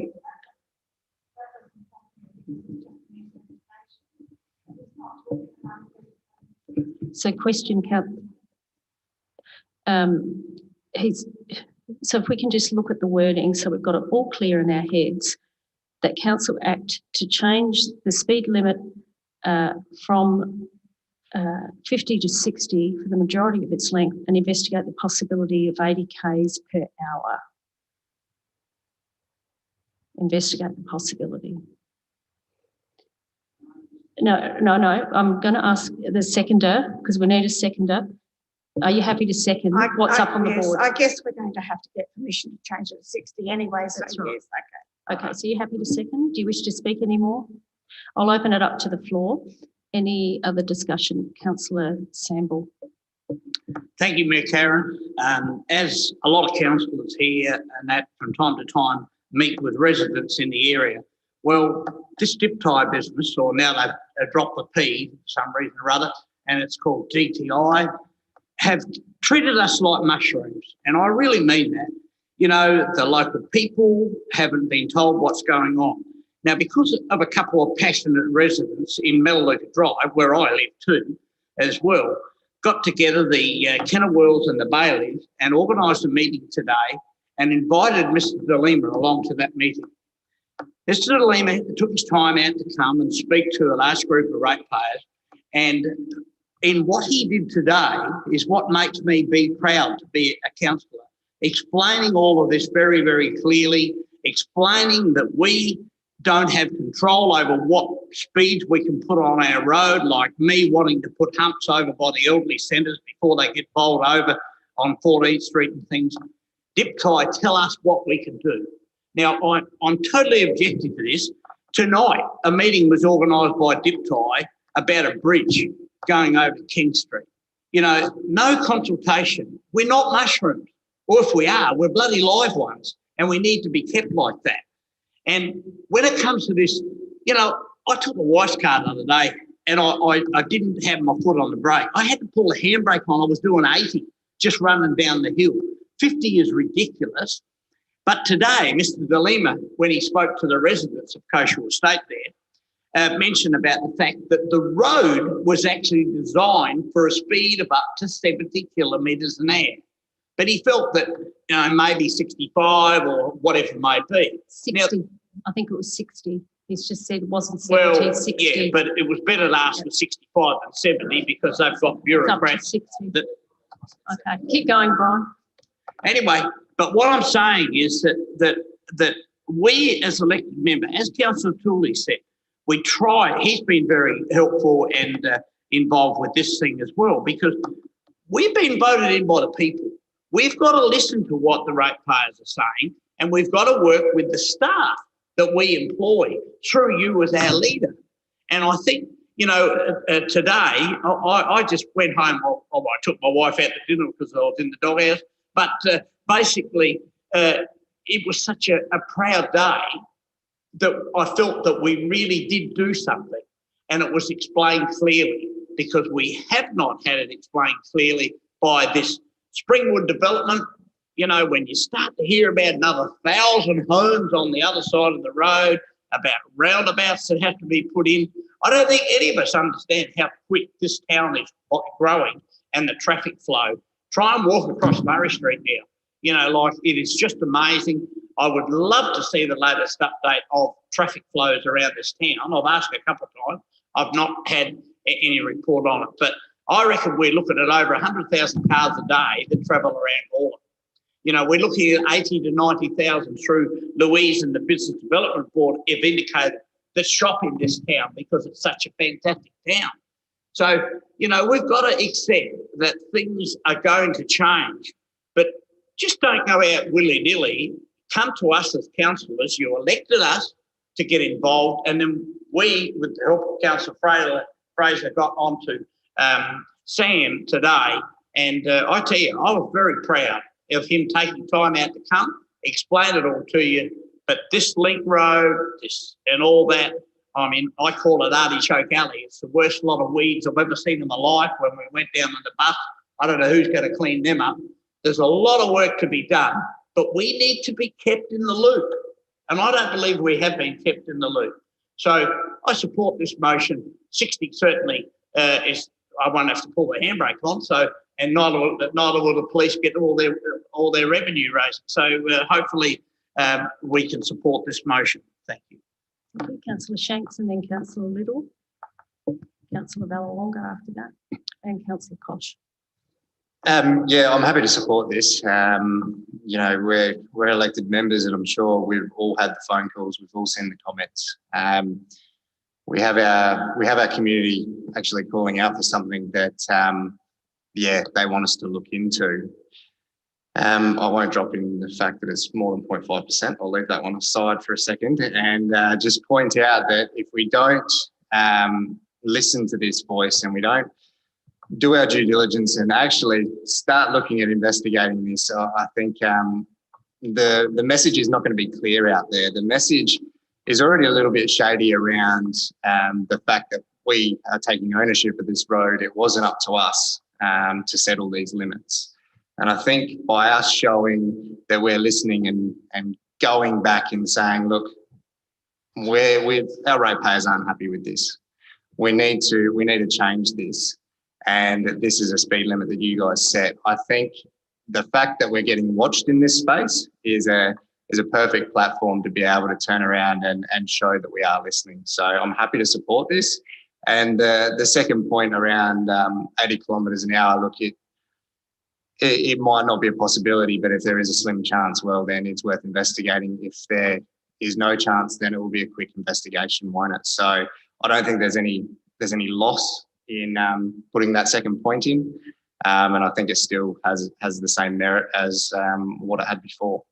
Thank you. Councillor Little. Yeah, well, I'd like to support it, but I sort of have to agree with Sam, having worked in that field. The road's not made for 80, sorry. I'd like it to be 80, but there's no overtaking lanes. It should be 60 because there's no built-up areas, but I'll be loath to see it go above 70 because of the approaches to roundabouts. And in my sphere, when I was in accident, in major crash, we always did do roundabouts if we could 10 kilometres less than the actual roundabout is. So I would support 60, but I'd like to see 80. I can understand why people would want that, but in all fairness, 60 to me is the safe alternative. I think the Department of Transport, having dealt with them for years, they make some strange decisions, but in this case, with the diameter of the road, 2 lanes, no overtaking lanes, I would love to see 60 on. I think 50 is atrocious for that beautiful area to drive. But I will support the motion, but saying to Councillor Chorley and Councillor Fraser that if we get 60 out of it, I'd be greatly appreciated. Thanks. Thank you. Councillor Ballawonga and then Councillor Kosh. Yeah, I'd like to support it too. Can I just make a couple of comments on it or change? I believe between 60 and 70 that it should be investigated, and 50 when you come up to the ends of it. And that's a simple term, and that should fix the problem. And I support it. Okay, so you're asking the mover to change it from 50 to 70? People have already spoken supporting it on 50 to 60 mover, but it's up to you, 50 to 70. Mover, is that a yes or a no? Are you happy with that change?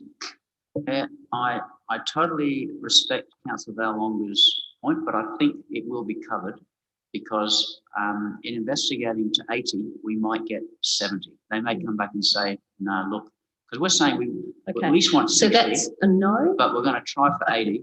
Yep. And they may say, we'll I'll let you wrap 70. up and you can So I think encapsulate that. Councillor Ballawonga's No? wishes would Okay, be- no problem. Thank you. Any other comments, Councillor Ballawonga?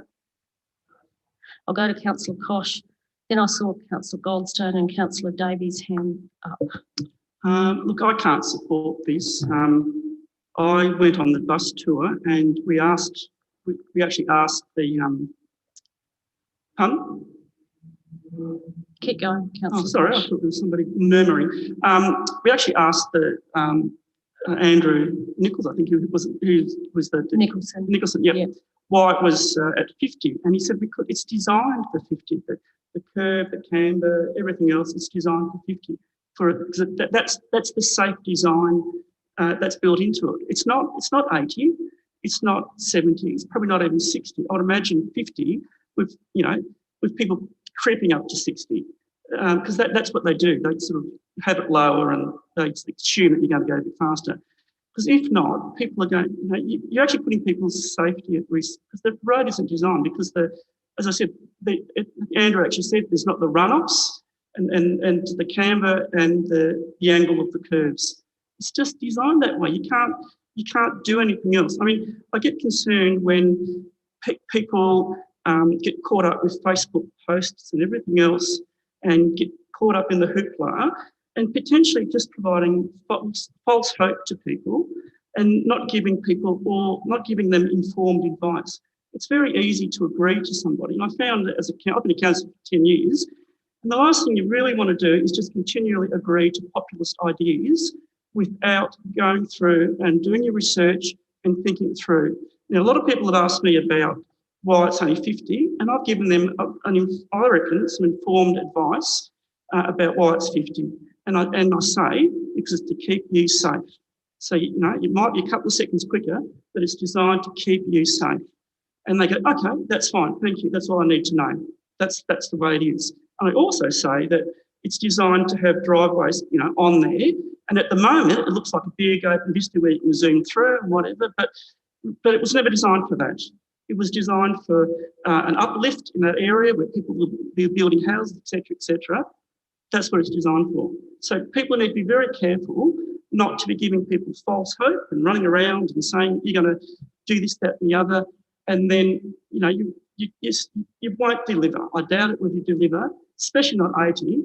And that's not fair in our community to tell them that we can do this for you when you can't. It really isn't fair. So I won't be supporting this. Thank you. Thank you. Councillor Goldstein. Yes, like everyone else, I agree the 50k an hour speed limit is just ridiculous on the road. I'm concerned about the motion because we're wasting our time pursuing the 80k and we don't want that to complicate things. I'm happy to move an amendment. You're going to move amendment? Yeah.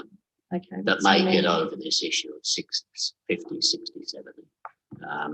The amendment would read, after the word council, where are we?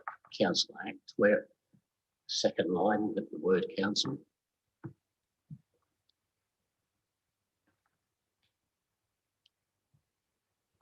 It's on the second line, the word council. Where are you going? Yeah. No. Up the top there. On the motion that's there at the moment. Yeah. So what are your changes? That council as a matter of urgency. As a matter of urgency. Yep. Yep. Investigate. Yep. Increasing the speed limit from 50 kilometres an hour. So it needs to be kmh, not just km, because that's a measurement of distance. Yep. And where are we? From 50 k's an hour to a more appropriate limit. A more appropriate limit. Yep, commensurate with the road's design parameters. To a more appropriate limit, commensurate with the road's design parameters. Commensurate with the road's design parameters. Yeah. Okay. Can I just explain that? We've got two people left who can speak.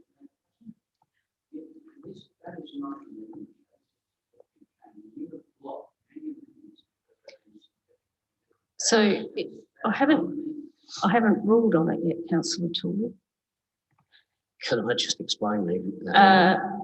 Well, I don't think increasing the speed limit from 50 k's to a more appropriate limit commensurate with the road design parameters. Is that an amendment, CEO? Or is it a separate motion altogether? I think it's line 4, actually. Through the mayor, I would say it's not an amendment, but a new motion afresh. Yeah. So I won't accept that as amendment. It's too much of a move away from the motion. Councillor Goldstein, do you wish to make any other statement in support, or you're happy for me to move on? Yeah, actually, well, like I said, I will support it reluctantly because of the 80k business. It's not suitable for 80k. The road's too narrow, as Councillor Little has said. It's got the raised median strip, the raised curving.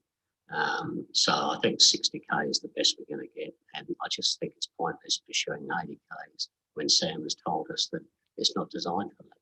So, but if it means that or nothing, then I'll go with that. Thank you. Councillor Davies.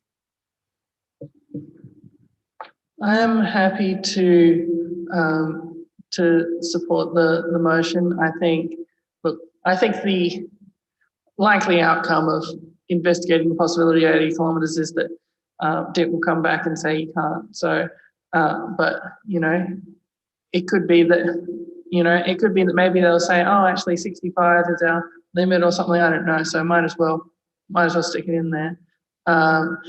But yeah, look, I'm happy to support this. I know people have been talking about it, though. I will note the irony that it is according to statistics, supported by less than 1% of the Gawler citizenry, but I'm happy to support it anyway, you know, even though the statistics are against it. But look, I think it's a good idea. Thank you. Any other, Councillor Hughes? Mr. Delina, did you want to add something? Prior to voting, I'd just like some clarification, because as I read the motion, I'm not clear as to what the act I'm supposed to do with respect to council act to change the speed limit from 50 to 60, Well, and then investigate. With all due respect, Mr. Delina, you've had quite a bit of time to look at this motion, and in fact, I did ask if this motion was valid, and I was told it is. So on that basis, I'm happy to accept it as a valid motion based around that term act. What? Yeah. So that discussion has been had. Through the chair, just on that point, I've turned my mind to the word act, and I'm interpreting that to be investigate. And that's what we're doing, investigating. Yeah. Thank you. Okay, Councillor Hughes. Yeah, just a question through the chair. There was a comment made about the road design being designed for 60 and safety for 50. And I think Mr. Delina sort of, I think it was a comment from DIT about if council took on the risk of making this 60, then if there is an accident, we're liable. If I can have some clarification on that statement. Mr. Delina.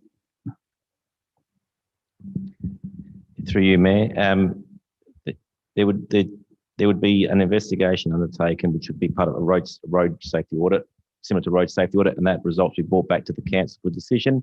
There is an elevated element of risk in that decision. Now, in terms of liability, that'd be for, you know, someone to determine down the track. But if it was based on sound logical principles, I dare say that was supported by a consulting engineer, that liability or that risk is greatly diminished. Just a further question. So we'd actually, council would have to pay for that engineer's report, not DIT. So this is actually committing us to spend money this without knowing how much. Do you have a rough idea how much this will cost? Still a line ball, and I did actually discuss this matter with DIT today, Andrew Nicholson. We believe potentially in the order of 10 to 15,000. If you incorporate a road safety audit as part of the process. Notwithstanding the fact that if we do change, there's a significant cost associated with all the road signs that would need to occur. So that's on top of that. Just a further question on that. Would that mean for the where you come to the roundabout, especially the one on One Tree Hill Road, they'd have to slow down to 50 for that blind spot? You're nodding your head. So there'd be a lot of extra signage, just taking it from 50 to 60. Yeah. Okay, any other discussion? Councillor Tooley, you can close the debate. Thank you. Very much, Mayor. So, a couple of points then. Firstly, the word act is correctly interpreted. It is to investigate, ring, write a letter to, ask, advocate, do something along those lines. That's what it means. In the same sentence and in the same thing, we would ask about the possibility of the 80K, or could it become 70K? So that's the first one. If there is a cost involved, well, thank the Lord that we didn't waste $20,000 on the GM zone. That would have been wasted, wouldn't it? We made a good decision. So that's in the kitty. So that might help. And we're spending good money to act on behalf of our community if we end up spending money on this. Also, I'd remind people, if you've ever driven on any of the roads, if you drive towards Riverton and Clare, if you drive on One Tree Hill Road, when there is a bend, even though the road is 80K, there's a yellow sign that says to you, best approach this at 60. If you're on 110K road and you come to a bend, best approach this road at intersection at 80. We put the warning signs up. When you come to a roundabout, we put give way signs or roundabout signs. It's a given that you're slowing down as you would for an intersection. All of that can be done on that road. To say that this road is designed for 60K, I really struggle with that. Potts Road at the top end, where there's poor vision, goes to 80k. If you've driven north, just once you get across towards Roseworthy and you go up towards Riverton, some of the narrowest, most undulating roads, and you can go 100k on those. To say that this road was not designed for more than 50, I believe is a nonsense. And I think we've got to take on DIT. Councillor Samble, I agree with you. We get treated shabbily by them. We stood up for them once here where we said, well, if you're not going to let us have that in an open forum, when we've told the community it's going to be open, you can bugger off. We're not going to have your submission on the King Street Bridge, and they buggered off. We stood up to them because they should have done that better. They're answerable to us. And you know what? If we lose this, if we're shown that this council has directed our administration to take on DIT and ask DIT some questions on behalf of our community, and we lose, our community will say, good on you, you tried. You listened to us. We weren't happy. Logic says 50 Ks is ridiculous. It's ridiculous now. It'd be ridiculous when development happens, but there's no development for a long time on that road. And if we lose, then we've at least can stand tall and our community will thank us. Our councillors listened, our council tried, and you know who they'll be angry at? DIT. And that's what we should be doing. Our job as the administration, in particular, is not to be an apologist for DIT. We want our administration to advocate for our community. And sometimes you've got to put the pressure on groups like DIT.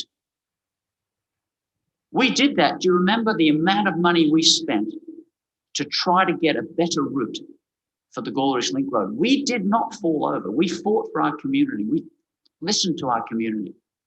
In the end, they played nasty. In fact, we undid ourselves. We had an alternative Eckermann Avenue route. And on the night, we scuttled ourselves. Our own admin had done a really good job on that. I think we spent about 125 grand. And we scuttled it with a motion without notice on that night. That was the biggest travesty and waste. That's a whole separate story. So we want our administration not to be apologists for DIT. We want them to take them on when we legitimately should and fight for what's best for our town. So I hope you'll support this motion. Thank you. The debate's closed. I'll put that motion. All those in favour, please raise your hands. All those against? It is carried. Thank you. Division, Councillor Vallelonga has called a division. All those in favour, please stand. All those in favour are Councillor Davies, Councillor Goldstone, Councillor Vallelonga, Councillor Tooley, Councillor Little, Councillor Hughes, Councillor Shanks, Councillor Samble and Councillor Fraser. All those against are Councillor Kosh. The motion is carried. Thank you. So we'll move through and keep moving. So we do have the consultant here from for item 9.1, but what I'm suggesting we do is finish our adjourned motions.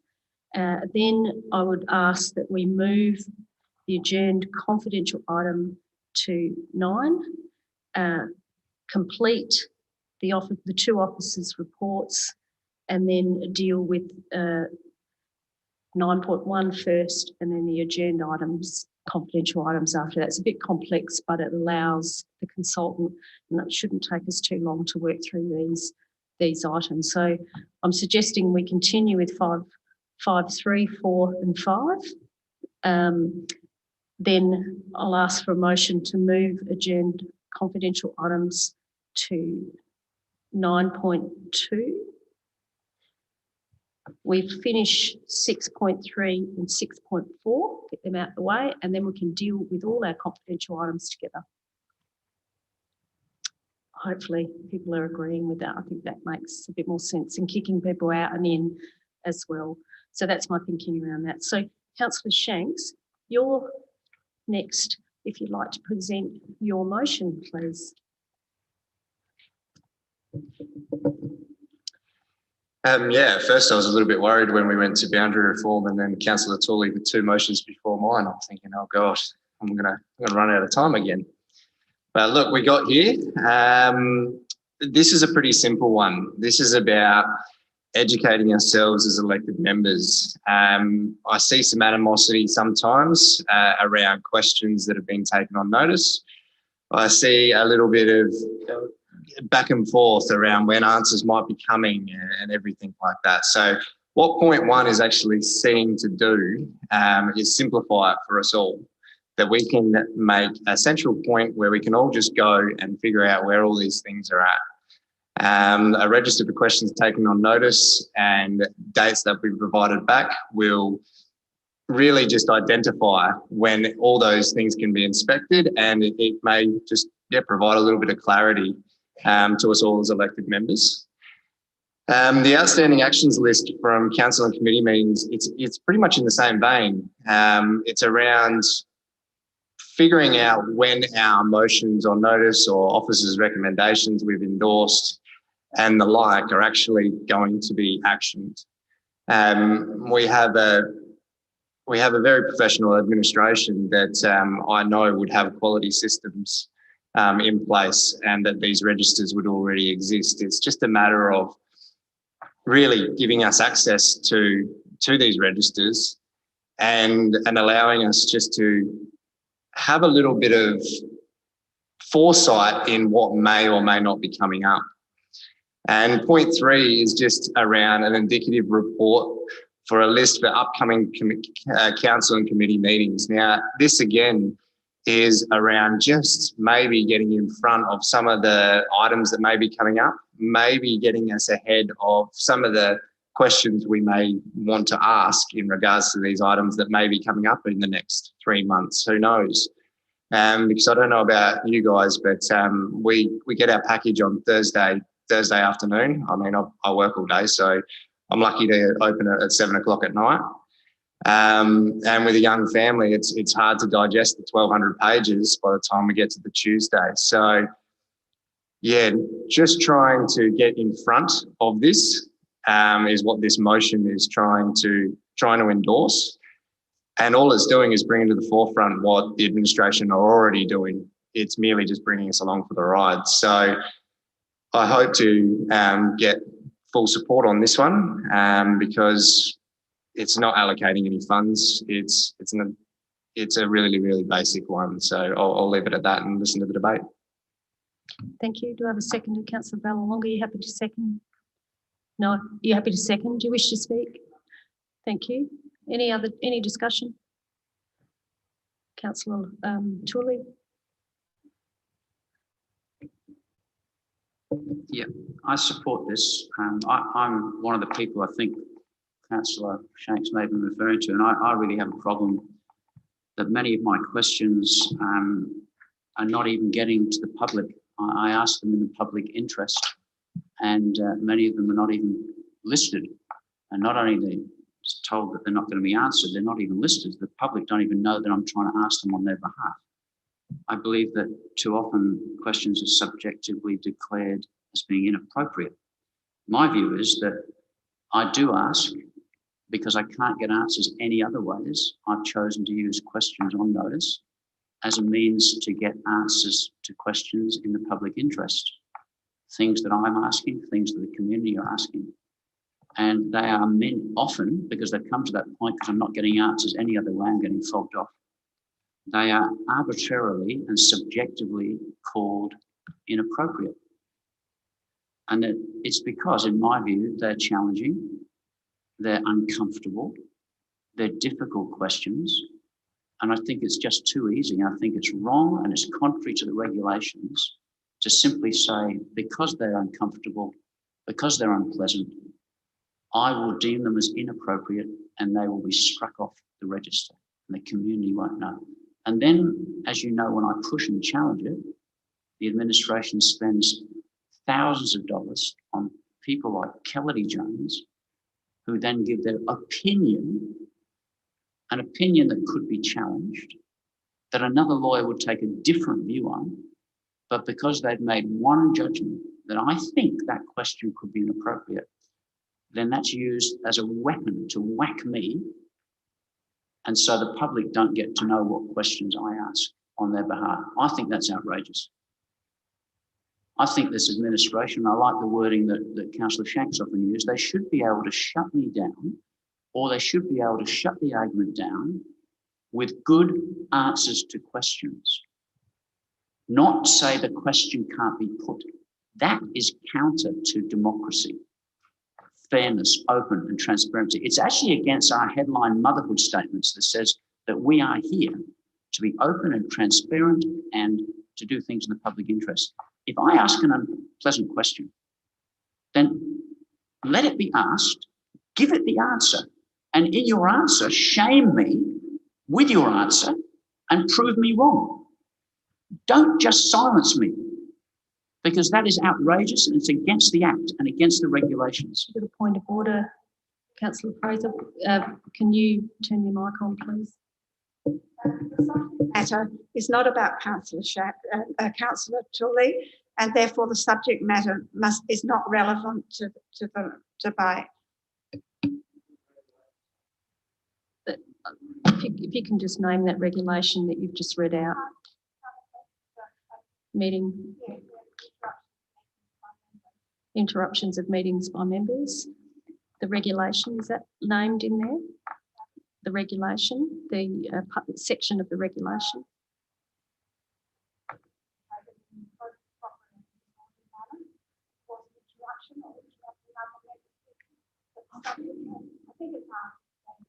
Regulation 15. Yeah, relevant. You're talking about. I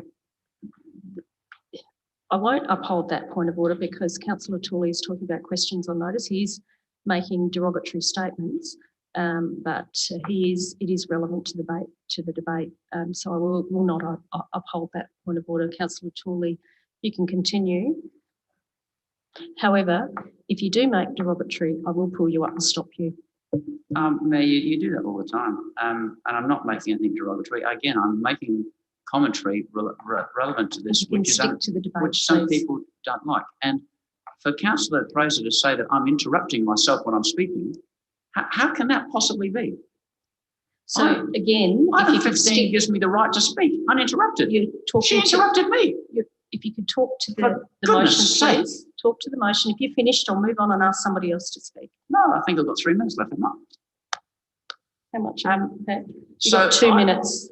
Thank you. So I believe that the motion that Councillor Shanks is proposing goes in the right direction of trying to get our questions not only properly answered, but also properly registered so that they're available, they're record, we can hold people to account, and the community can see what we're doing. And I like the idea of the reports on a quarterly basis. We should do the same thing, I think, with motions that often sit there and, unless you remember, they get forgotten. And the same happens with questions. I have my own record to keep chasing my own, but I dread to think how many other people's questions, legitimate questions, have gone unanswered, forgotten, to which the answer we will probably then get is, well, it'll be thrown back at us. It's our problem. We're all too busy. And why didn't you remember to ask? When we have a governance system and a CEO and a system that's meant to manage and keep a register. I've recently, as you know, had my own motions that we move would be put on certain agendas, forgotten 2 of them recently. And I had to then go and chase to say, hey, come on, guys, these are meant to be on here. Oh, sorry, Councillor Tully. Yeah, we got forgotten on that one. We're busy. However, if I hadn't chased it, so I think it's a good motion. Thank you. Any other discussion? Councillor Kosh. Thanks, Mayor. Look, I won't be supporting this for the simple reason that questions on notice have now been weaponised, and that's a fact. They've been weaponised. They are inappropriate. They're used to peddle conspiracy theories. They're used to peddle weird ideas. When an answer is given, they're not accepted. You get another string of questions over and over again. It's a form of entrapment. It's a form of bullying. It's a form of harassment. So I won't be supporting this because it's just somebody who is weaponising what a legitimate democratic process. We can ask questions. We can ask legitimate information that we have to use to make decisions, make informed decisions. We shouldn't be asking questions that are inappropriate, that are there just to attack other people and score political points and grandstand. So I won't be supporting this. Thank you. Any other discussion? Councillor Davies. Yeah, look, I mean, I'm happy to support the motion. I think the discussion's gotten a little away from what the actual motion says that it's going to do. Like, I'm happy to do the thing, have a register for questions and an outstanding actions list and an upcoming indicative report list for what's coming up at the next meeting, because I presume those things are all somewhere. They're just not currently somewhere that's easy to find. Any other discussion? If not, Councillor Shanks, you can close the debate. Thank you. Thank you, Mayor. As a builder, we have multiple registers. It's the only way we can maintain our document transmittals, our requests for informations, our variations. They're very basic. They're not personal. There is no emotion in them. They are very straightforward and easy to follow. They have a question with a title, the person that asked it, the question, the time that it got answered, and so on. And look, we use these registers and they are paramount in being able to deliver what we deliver. If we didn't have them, we would lose track. Now, to use the argument that some people ask difficult questions and I don't like the way he goes about it, so therefore I'm not voting for this motion the way it sits, it's just ludicrous. I mean, so we're all going to suffer in the way that because someone asks questions the way you don't like it, we're not going to see the way that the administration already logs them. I mean, come on, guys. This is exactly the reason that we need something like this put forward, because the emotion and the angst is clouding judgment. Read the points 1 to 3. You can see in there that this has nothing to do with personalities. This is actually taking the personality out. And being in the business I am, this is very, very effective. And I can guarantee the quality systems that our CEO manages throughout our administration already do this. So we're not asking for any extra work. All we're doing is trying to see how the professionals do it. Try to bring a level of professionalism that may or may not be lacking. Who knows? So I ask for your support and I ask Councillor Koshke to reconsider. Otherwise, we'll do a 9-10 split and we'll move on. Okay, the debate's closed. I'll put that motion. All those in favour of the motion, please raise your hands. All those against? It is carried. Thank you. Councillor Shanks, if you'd like to move your item 5.4. Councillor Shanks, thank you. Okay, so 5.4. This one is a long time coming. I mean, the fact that we're here tonight is a perfect example. We're at a special council meeting because we didn't finish a meeting. I feel for the mayor sometimes because I do feel her trying to hustle along the debate. Questions that we may ask, I do sense a frustration that, you know, sometimes we could ask those questions sooner. I can empathise with that feeling, and I can empathise that being umpire of the meeting that is only operating in this small window is difficult at times. What this motion is trying to do is to get a report back to the November-December council meeting on the option of holding 2 ordinary council meetings. Let's make it official. We've been doing it for however long now. Let's just make it official. And then if we have a meeting every 2 weeks, who knows, we might even be able to generate some more interest. We might be able to even not feel like we can't use our 5 minutes in speaking because there's a loaded agenda. We're elected to be the voice for the people. So let's be consistent in what we're doing anyway. Let's have a look at 2 ordinary council meetings instead of 1, and then we may even be able to get through them without the rush feeling.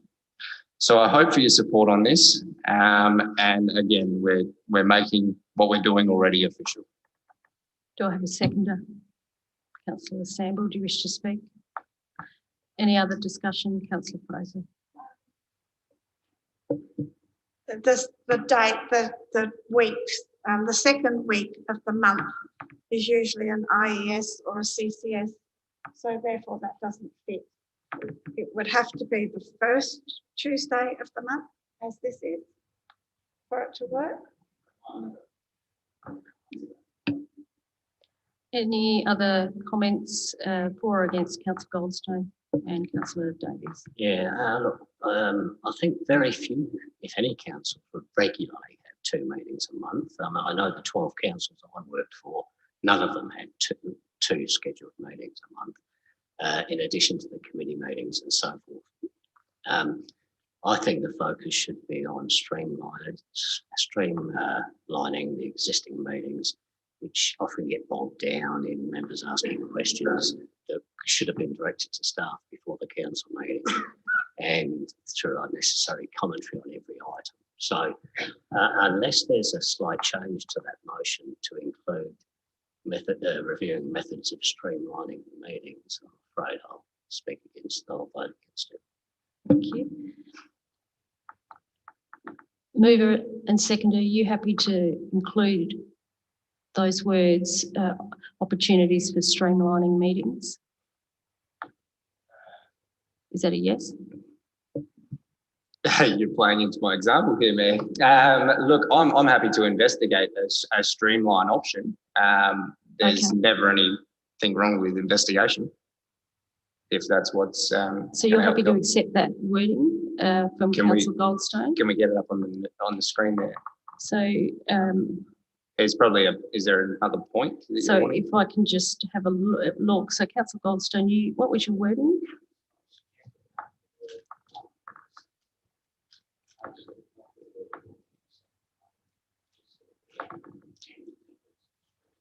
So of holding 2 ordinary council meetings a month and investigate methods of streamlining meetings. Methods of streamlining meetings. Yeah? Is that happy, Mover? Yes, look, I'm happy. Okay, seconder? Seconder, are you happy with that? Okay, thank you. Councillor Davies. So this is one that I think, look, most councils don't have multiple meetings a month, but this isn't a motion about whether we should have multiple meetings a month. We are having multiple meetings a month. That's where, I mean, I think the fact that this motion, I mean, the way that we got to this motion really says a lot about how we are at the council, which is that it got put on them as a motion on notice. We didn't make it in time to get to it. We called a special meeting, and the special meeting has about 5 extra items on it because it seems like, you know, we have more items than we have time.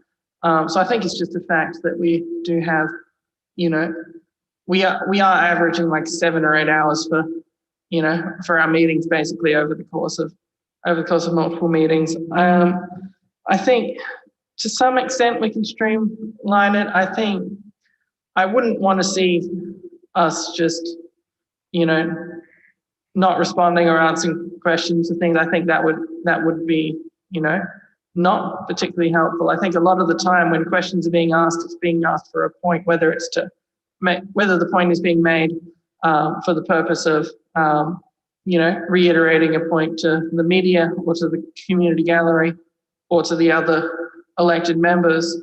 You know, questions I think are a valuable tool. I think we should discuss everything properly.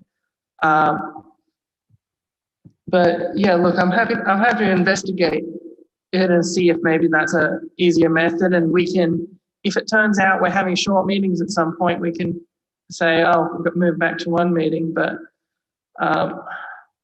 it's been pretty clear for a long time now that we keep having to call emergency meetings and then add extra things onto them. So I'll support this. Any other discussion? Councillor Tooley and then Councillor Hughes. Councillor Tooley. Yeah, look, I can't believe some of the comments I've made. If I'm hearing Councillor Goldstone, streamlined by, he was critical of people who comment on every item. I'll take that personally because I comment on every item. And it's because I do my homework. I spend hours and hours and hours doing my homework. I think he was saying that we shouldn't ask so many questions, they should be put beforehand. Questions, I use them quite deliberately in this chamber. I use them as part of the debates because you only get 5 minutes. So I will use questions to add to my point. I will ask questions in this sphere because I want the community to know the answers. If I send questions to admin in an internal email, they never get put out. And I am so disgusted at the way my questions are being treated and blocked by being called inappropriate, that I will use whatever means I can to let the public know that I'm fighting for them and that I am asking difficult questions to get proper answers. And so I will be one that will be always asking questions in this chamber and using my legislative right to do it. I will also be debating on almost every item because I do my homework and I have opinions and views and I represent the people. What I will say to councillors, if you want a short meeting, if you do not want debate, if you want people just to shut up, Tooley, shut up. And if you want others just to shut up, then get yourself off council. Don't get elected. You're not doing your job. What you need to do in this chamber, as it says quite clearly, engage in robust debate on behalf of your constituents who elected you, and that's your job. If you want short meetings, if you don't like the many questions, if you don't like commentary in every item, if you just wish the meetings could go shorter, get off council, don't run again, go and have a nice quiet life. I emphasise the same point I've made every time. I'm here to debate and to argue on behalf of the people who elected me. In terms of 2 meetings a month, look at the number of special council meetings that get called. We would be averaging 2 council meetings a month almost. My view is this: if we really look at streamlining this, we should get rid of the IES and the CCS. You've heard me say this before. We should absorb that business because the majority of that, the big items of that, are meant to come back, and they do come back, and we engage in debate on them again here. That if we had 2 council meetings per month, the offset is we don't necessarily need the IES and the CCS. We could assume that business because a lot of it comes back to us, which is why our meetings are as long as they are. And I, for one, I will bring those items up and I will debate those items if I find that the IES or CCS has done a decision which the whole body were not involved in. Then I will use my democratic right to bring that up and engage in, and I'll use my 5 minutes every single time. So maybe if we refine this and we get rid of those 2 committees and we absorb that into the 2 council meetings, we get the efficiency. We get the efficiency. I think it's a brilliant move. But that bit worries me, the streamlining. And I know what the intent is, but I tell you where it'll fall over. Because if it comes back and says, oh, look, we'll gag debate, we'll gag questions, that will be thrown out by the Ombudsman immediately because it goes counter to everything that you read in the Act and the regulation about your role, your duty, your rights, your entitlements. We cannot, as a small council, simply write a rules and say, you know what, we're going to have council meetings where every second person can speak. Or, I mean, how does that work? Or 1 question each? Or if you've asked a question tonight, you can't ask any more? I mean, it's just ridiculous. I wouldn't have supported that because I think that's a nonsense and it won't go anywhere. That bit about streaming. I'll support this motion, but I think that amendment is just crazy. Councillor Hughes?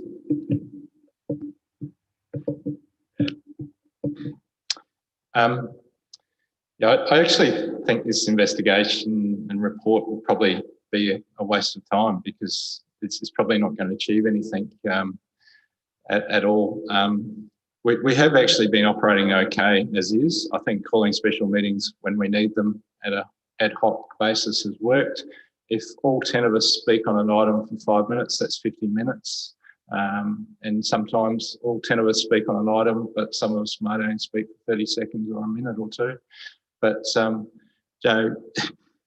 and also getting rid of committees, that's actually where all our debate getting rid of committees is actually a big gag on council. That's where we pull things to pieces. That's where we investigate our new sporting grounds. That's where we look at our planning policies. That's where we pull apart things like the state government reports and our own council staff reports in planning, our strategic planning, our community plans.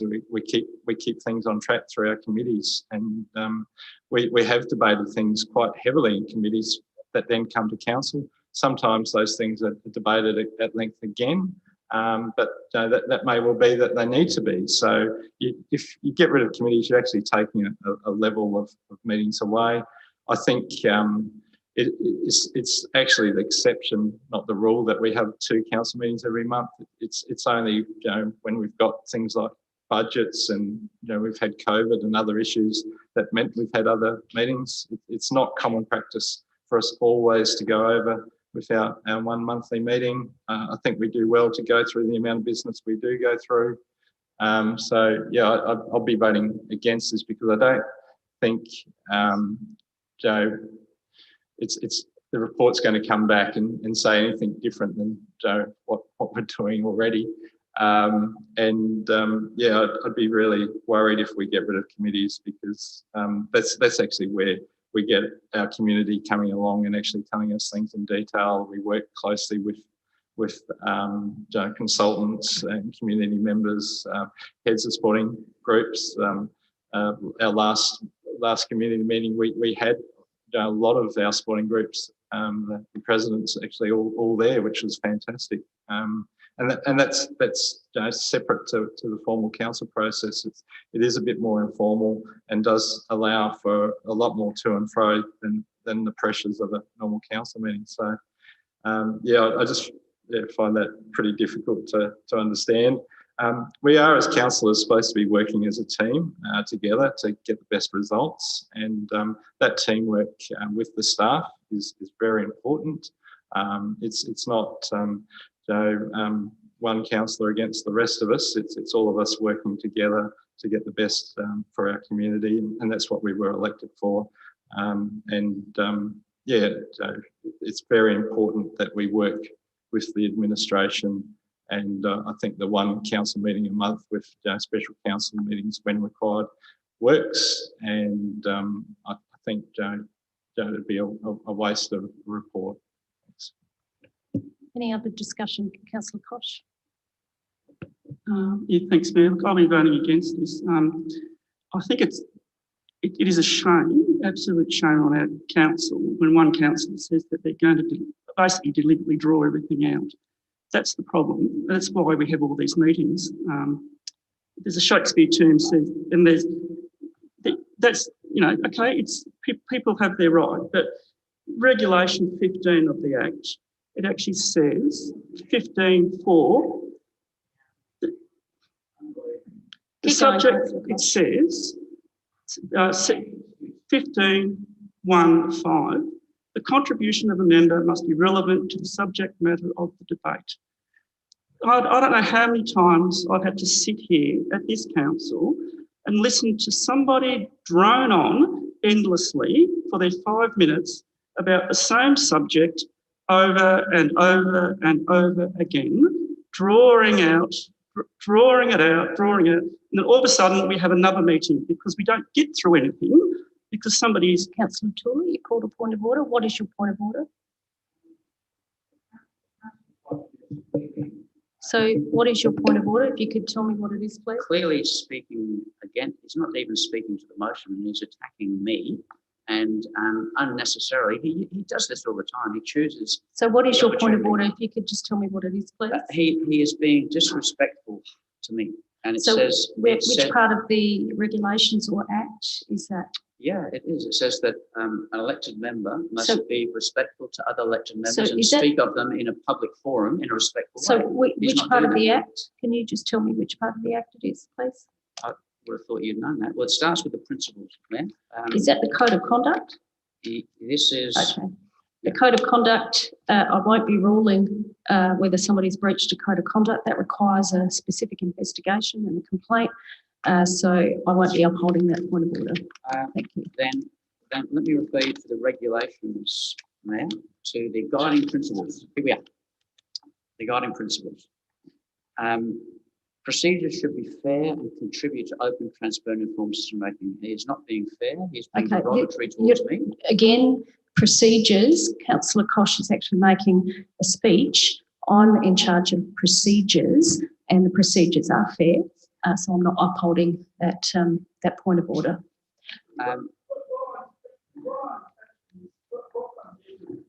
Thank you.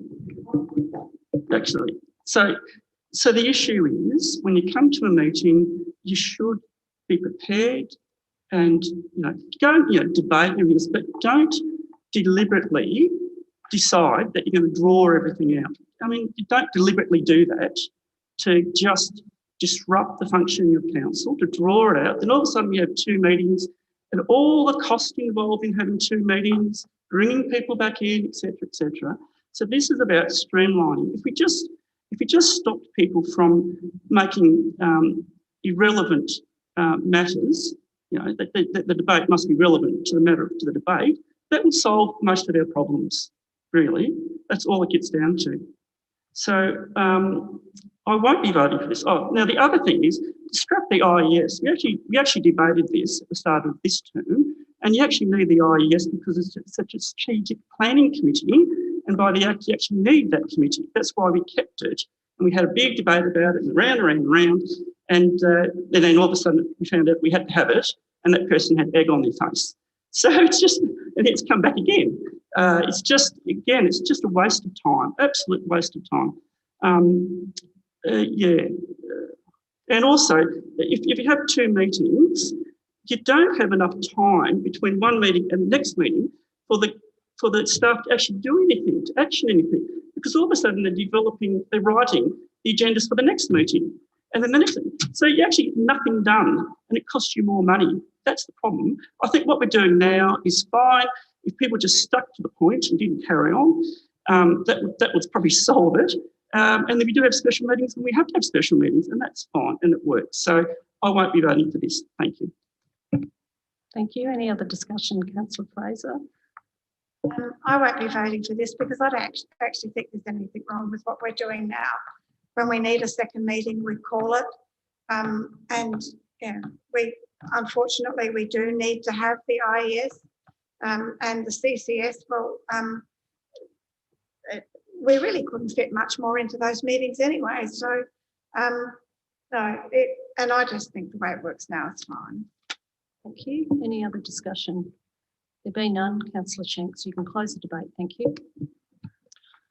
Thank you, elected members. And look, I respect your opinions. I will remind elected members that this is my motion. The administration prepare a report for the November-December council meeting on the options of holding two ordinary council meetings a month to investigate methods of streamlining. Thanks, Kelvin, for that one. And a report the report will investigate the availability for the meetings to be held on the second week of the month and the first Tuesday and so on. I'm not talking about doing away with any committee meetings. That's nothing of the sort. All I'm talking about here is making it official of what we do already. And on hoc, we call special council meetings. I want a bit more warning. I want a bit more consistency. I have a busy life. I would much rather be able to book in these meetings with a bit more notice, paired with my last motion, it brings me up to speed a lot easier. And I also do note that we're in the top 2 growth council. We hang our hat on that. We deal with a lot of business. We're not arguing any of that. The streaming investigation that I take away from that, the way Kelvin puts it, what I take away from that is maybe some methods, maybe some, you know, off the top of my head, I'm thinking, what about half an hour before there's a bit of a Q&A session that we might be able to embark on for the up and coming items? Who knows? But that's what we're going to look into with an investigation for streamlining. We're going to actually see what we're trying to streamline, because the fact that some elected members want to use their 5 minutes and some other elected members don't like what they're saying isn't the reason to not support the motion. Again, my motion, I'm not talking about doing away with the IES or its CCS, but I do note that I did have some constructive conversations with Kate around this motion, and I think you'll be quite surprised in what comes back when we see this report. And again, we're only looking for a report. We're looking for some investigation, and it's not a motion to do away with the committees. If we want to work as a team, maybe accept that some do want to speak for 5 minutes, any chance they get, and they're elected to do it. So if they want to use that right, well, then so be it. If you don't want to listen to it, there's the door. If you do, well, then stay, suck it up, and let's move on. It's so surprising. Well, sorry, it's not surprising anymore that I can move a motion, but it turns into the back and forth between some elected members. Get back to the facts, please. Read what's on your screen, make a decision that's logical, and move forward. So I really, really request you support this one, and we have nothing to lose. Who knows? Staff might even invite it, because it means they don't have to prepare 1,200 worth of pages of documents. They might even be able to just do the 600. And when we do come across something that is a little bit topical and hot off the press and we need to discuss it, well, they know that they've got 2 weeks to give it to us. So let's apply some common sense here and move forward. The debate's closed. I'll put that motion. All those in favour, please raise your hands. All those against? Just if you could, all those in favour, please raise your hands. All those against? It is carried. Thank you. Okay, Councillor Vallelonga, if you'd like to present. Yes, Councillor Tooley, absolutely. Yep. You'd want to declare interest? Yes, and Mayor, if I could just, as I indicated, if I could just make my statement. You seek leave? You seek leave to make a statement? If that's what's necessary, yes. I'll just check. Show of hands, please. Yep, you've got leave. Thank you, Mayor. This is related to the petition that 134 people signed, and I thank the community for that petition, signed by 134 people. I believe that the petitioners were disappointed that despite not one complaint and despite no member following the correct policy and complaint handling procedure and not submitting a single complaint against me, chose at item 11.8 to move the motion they did to investigate me. I came to that meeting that night ready to defend myself from not being thrown off the council because the administration had rushed to invoke section 54 that said because I'd missed 3 meetings I could be thrown off. I was shattered that in March this council refused to give me leave of absence on the basis of keeping my wife alive due to COVID. I have witnessed in this chamber, every time people ask for leave, it is granted without the person even giving the reason why they wanted leave. I've seen that with Councillor Fraser recently, Councillor Little. No one even asked, but I gave you a 2-letter email and I offered you the doctor's certificate to prove that my wife was at risk of dying if she got COVID, and I could not attend public meetings. And I pleaded with you to give me leave, and you denied it. And then to make it worse, this administration moved to enact Regulation 54, which doesn't even apply to people like me. And it's not mandatory. And I came to that meeting and I pleaded with you to not throw me off council. And when I left, what did Councillor Fraser do? What did she do? She moved a motion to investigate me. And whilst for the CEO, every matter to do with his behaviour has been done completely in confidence, and you say it's out of respect to the CEO, all the investigations, discussions in confidence, you chose as a council to debate in open public debate my behaviour, and you convicted me of continual bad behaviour without one of you ever filing a complaint against me, and without any of you following the correct procedure. The petition was signed by those 134 people because they want action. There was only ever one complaint ever brought against me. And we all know about that one. And it followed its proper process.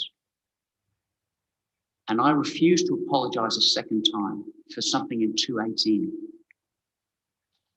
I was only ever asked once, I think Councillor Kosh is going to bring this up when I'm out of the room. I was only ever asked once in 2016 to meet with Councillor Kosh to discuss why he was unhappy with something I said at a YAC meeting. And I walked out of that meeting, we resolved the issue, but then what happened afterwards, where I was degraded because I was told that I was up my own arse because I was a principal and I was educated. I walked out of that meeting because I was disgusted. I walked out because the faces that were pulled at me, I will rule on the point of order. What is your point of order? So where is it in the regs? You need to tell me the point of order, Councillor Kosh. Otherwise I can't rule on it. If you don't have it there, I can't rule on it. So okay, I left that meeting. So if you could just wrap it up, thanks. Yeah, I will. I left that. I answered the mayor's call. Would you come and speak with Councillor Kosh? Because he's going to bring that up. And I want you to know that I came. We resolved that what I said was simply a quote of what he'd already said, but it was the mocking of me. I got up and I left. Finally, Councillor Tooley, if you can wrap it up and stop making comments. And finally, they're upsetting others. I thank Councillor Vallelonga for bringing this motion here. And it's very sad that he had to, because the administration refused to act when I asked them to. And yet, recent examples where they've acted on petitions, the petition from the business owners regarding parking, this administration acted immediately and went to Woolies on their behalf, and then they came back to elected members with a proposal.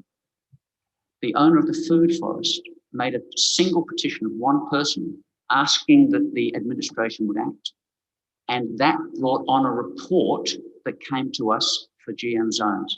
There's two petitions that this administration acted on without needing a resolution.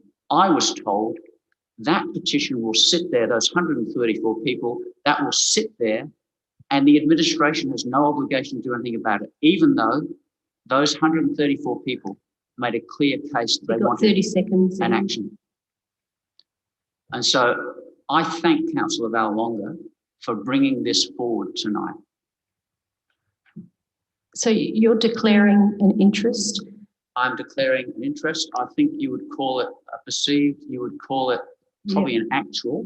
And you're going to leave the room? Is that how you're going to deal with the conflict? Most definitely. Okay, thank you, Councillor Tooley. Yeah, most definitely.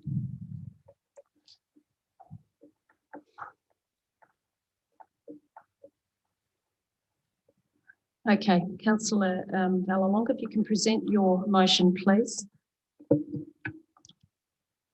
I think he said it all. What the motion is, I'd like to bring it forward. Thank you. Do I have a seconder? Councillor Fraser. Second this, but I'll speak against it. Thank you. I'd like to, first of all, I'd like to say that the motion that came to the council that night from the administration was something that the administration needed to bring to the attention of the councillors. It didn't actually mean that we had to vote to have him dismissed from council, but we needed to know that that option was there. And also the petition, I think it's wonderful that the community have got behind Councillor Tooley and come to defend him. But the reason for me putting that motion had nothing to do with the way he works in the community and the way he works with the community. It was to do with the way he acts in council and the emails that he sends. So it's all to do with internal. It's got nothing to do with his perceived look or the way he acts in the community at all. So that's completely wrong. And so that's basic. And also, as far as I know, there is a report coming. So on that. So we have a mover and a second. Any other discussion? Councillor Koch. First of all, Councillor Tooley made some remarks there that you were incorrect, and it's something he does all the time.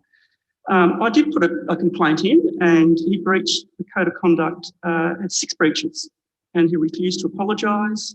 And then it went to the Ombudsman, and the Ombudsman said that he must apologise. In fact, the Ombudsman said he was being deliberately obstructive, I think the words he said.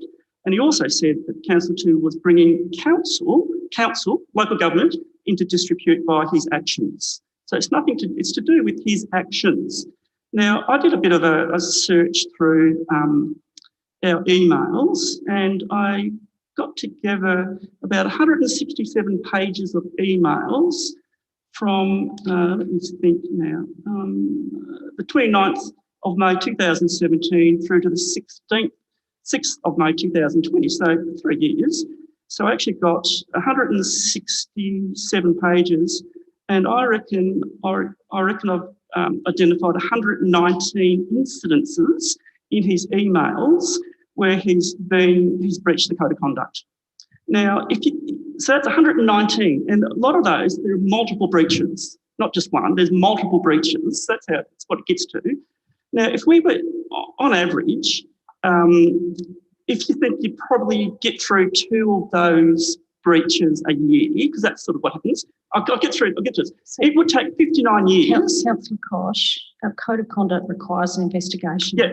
And I'd just caution you that we don't know. Okay, right, okay. So Well, there's 100, I think there's probably 119 in that time where I think he's breached the code of conduct. We'd be dead by the time we went through each one of them, really. I also checked where is it? Also checked the Bunyip, and there was multiple, I think about 40 odd pages of articles and whatnot in the Bunyip where Councillor Tooley, I think, has breached the code of conduct. And just on that, I mean, I'd love it if Councillor Tooley would just provide the emails and that doesn't include the Facebook posts that have been rude about me as well. If you could just provide the emails, the Facebook pages, posts, and the articles in the paper where I've been derogatory to him, I'd love to see them, because basically there isn't. So it's one-way traffic. I mean, I've been very patient and very generous to Councillor Tooley for 6 years. And I know that if you put a code of conduct in, it will go nowhere because he won't apologise. So we have to do something collectively as a council. We just can't continue this to go on and on and on, because his behaviour won't change. It just won't. So I won't be voting for this, and I hope that everyone can vote the way they want to, but I mean, to say that he's never breached the code of conduct, I mean, to say he's behaved, when he comments, he behaves perfectly. Really, I've got 119 pages. 167 pages of emails that over 3 years, and I'll stop counting them because it's just too wearing, really. But we've all seen them. Thanks. So, any other discussion? So, are you going to close the debate, Councillor Vallelonga, Councillor Goldstone? You wish to speak, and Councillor Davies? Yep. Thank you. Look, I'll most definitely be voting against this. motion. It's completely unnecessary. The petition was received in accordance with our normal processes, and no further action is required as far as I'm concerned. So I'll be voting against it. Councillor Davies. Look, for me, I think one thing that I think is notable to me is that this idea that if there's been no complaints, then there's no grounds for investigation is the debate that we were having about the CEO. And Councillor Tooley on that front said, oh, well, we should have an investigation even if there isn't. Okay. Yeah. I might pull you up on that. Okay. But look, I think it's something that, this is just a case where we're going through the process. We've gone through the process. I appreciate the petition, but I think, yeah, it is off. It is reasons that are unrelated to the reasons that the council has moved the motion. So, yeah, that's all I'm saying. Thank you. Any other discussion? Councillor Vallelonga, you can close the debate. Oh, Councillor Shanks, sorry. Yeah, the way that the motion sits, listening to everyone speak tonight, we've got 134 signatures in a petition that you can agree or disagree with. And the way that the motion sits is bring the petition regarding Councillor Tooley to the November council meeting for discussion and consideration by members. I think that's where you want to have the debate that we seem to be having. Prepare a report on the petition, including recommendations for members to consider. Well, that's going to be a nothing report if there is nothing of merit there. So I don't think we have to really worry about that. My worry is around the 134 signatures. I'm not interested in ignoring 134 signatures. I want to figure out where they came from, why they came about. I've been pretty vocal about the infamous 11.8 from the April meeting about how it should have never came to us when it did. And I still stand by that. That was poorly timed. There was no reason for it to come to us. And given the reasoning that we were given, there was no need for it to come to us. And you can agree with the reasoning, you can believe it, you can do whatever you want. But if we've got that in writing of a fellow elected member that cannot attend a council meeting because of a global pandemic and fear of his wife, then that's what it is. There is no point in even questioning it. There is nothing. Now, the fact that this item came up at that time, it's added a massive amount of animosity that was unneeded. The point that Councillor Fraser moved that I was happy to support and still am happy to support, because the whole motivation behind it was putting in writing what you're all complaining about, what you're spending your days and your weeks going back over 3 years of emails to come back to 119 code of conduct breaches in your own opinion. Like, surely this is very exhausting for you. Surely you want to be able to see something in writing. Now, as much as Councillor Tooley doesn't admit that that would be beneficial, I have to look at it impartial and say, I wouldn't mind seeing that in writing. If this was the direction and this was the way I was going to go, put it in writing, let's get it over and done with. But secondary to that, we also have 134 annoyed ratepayers on this direction. So now we need to run that to ground. And let's do some percentages. But we need to run all this to ground because this is the direction we embarked on. So now we're here. I warned that this was how it was going to play out. Unfortunately, it's playing out how I thought it would. So now we need to be able to look at this motion for what it is. And we're asking the administration to prepare a pretty simple report commenting on what the petition is asking for. And it also is showing our community, once again, that we are listening, regardless if you agree or not. So I'm happy to support it how it sits. And again, let's just move on. Councillor Vallelonga, can you close the debate, please? Yes, I'd just like to remind the councillors exactly on that last point that Nathan shared. all that crap that was said. I don't, you know, shouldn't have been said. I just want a report done. That's all I want, you know, because if we don't, we're gonna get hell from him. All right. The debate's closed. To put that motion, all those in favour, please raise your hands. All those against? It is lost. Thank you. If somebody can bring, it is lost. It is lost. It's lost, not unanimously, just lost. A division? Somebody called a division? Was that you, Jim? Councillor Ballalonga called a division. All those in favour, please stand. I'll call your names out. Councillor Ballalonga, Councillor Little, Councillor Shanks, Councillor Samble. All those against, Councillor Davies, if you could stay standing, please. All those against, Councillor Davies, Kosh, Councillor Goldstone, Councillor Kosh, Councillor Hughes and Councillor Fraser. The motion is lost. Thank you. If you can pop that in, Chris, that'd be great. Thank you.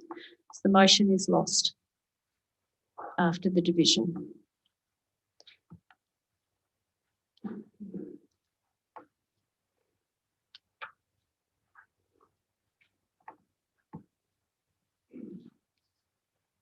Thank you. So can we move is Ian coming back in?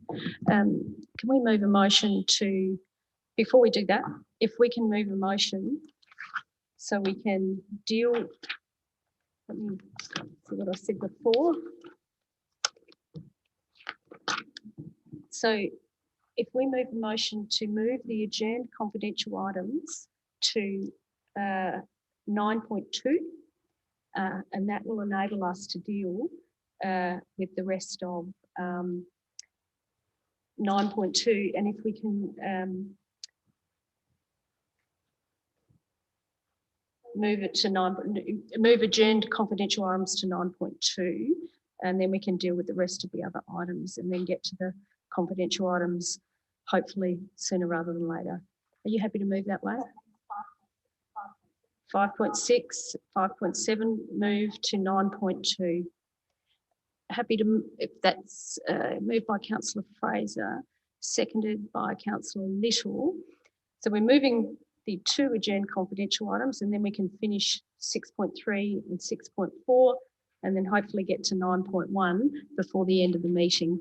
Do I have a seconder for that? Sorry, Councillor Little, you did put your hand up. Thank you. All those in favour?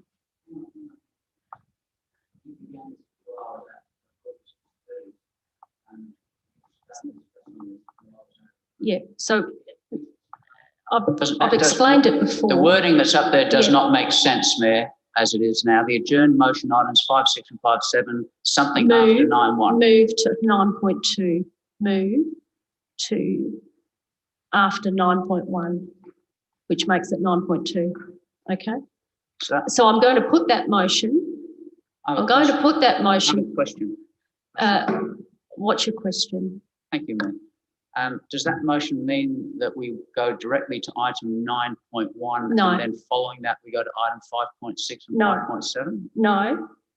What that means is we do 6.3 and 6.4, and then we move down, and I'm hoping to get to 9.1 before the end of the meeting.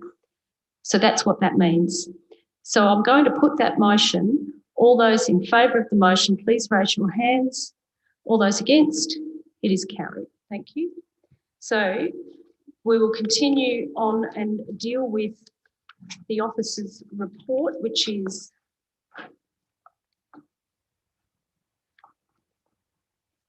which is 6.3 on page 32, Santa's workshop. Are you happy to move that one? Are you happy to second? Are you happy to second? Are you happy to second? Oh, do you wish to speak at all? Mover? Just briefly, I think with COVID and everything else, if we can do Santa's workshop COVID safe and everything else, I think we should do that. I think it's a good commitment for that money. I think it's very important that we celebrate Christmas this year as well as we can and as much as we can. And I like the idea of, if the Apex Club can help out with an event later on, Gawler Town Band or others could be involved. But I think the more activation, the more Christmas spirit we can bring to Gawler this year, the better, with COVID and everything else. So I think this is really important. So, yeah, very happy with this motion. Thank you. Councillor Samble, you happy? I only one comment about what it was great at breakfast. I mean, it seems to be that it's not going to happen. Whether we put any of those sort of functions in together with this particular one, I know it's not written in there, but We are doing the Australia Day breakfast. yeah, I'll do it. That's okay. Yeah. Thank you. Yeah. Thank you. Any other discussion, Councillor Fraser? I think this is a great idea. I think it's really important for the children to know that Santa's going to come to town, that he's not actually disappeared. So yeah, I think this is quite exciting. Actually, I think the kids will love it. Thank you. Any other discussion, Councillor Tooley? Yep, totally support this. I think it's a great move. Same reasons. I think, we've got to give some excitement to our kids. They can't, a lot of the other celebrations have been canned and banned, and I think doing something like this is wonderful. I'd like to suggest that we add a couple of other things to this if it's possible. Whether we can add elements of the Christmas fair, whether we can invite maybe some other traders, local craftspeople to perhaps add value to the whole thing by having goods for sale, Christmassy things like we had at the Christmas fair to add to the atmosphere. That would be one thing I'd suggest. And the second is, and I've thought of this for a long time, wouldn't it be lovely if we had, I thought either in the stairwell over there or in this well here, a giant Christmas tree. And what if we partnered with the Salvos, and we could do this in 6 weeks, where anyone in the community can come to the admin centre, pick out of the box. You've seen them before. Target used to do it. Buy a gift for a 6-year-old boy. And the community member buys that gift, wraps it up and puts it under the tree. And there's two wonderful benefits. Number one, the community sees that growing in the centre of our civic centre and sees that whole Christmas spirit and that whole spirit of generosity.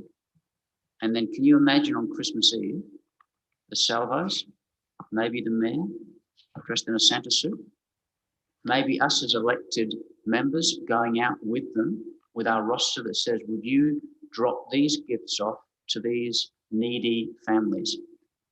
And if you don't think there's needy families in Gawler, your eyes aren't open. There are some kids doing it incredibly tough because their parents are doing it incredibly tough.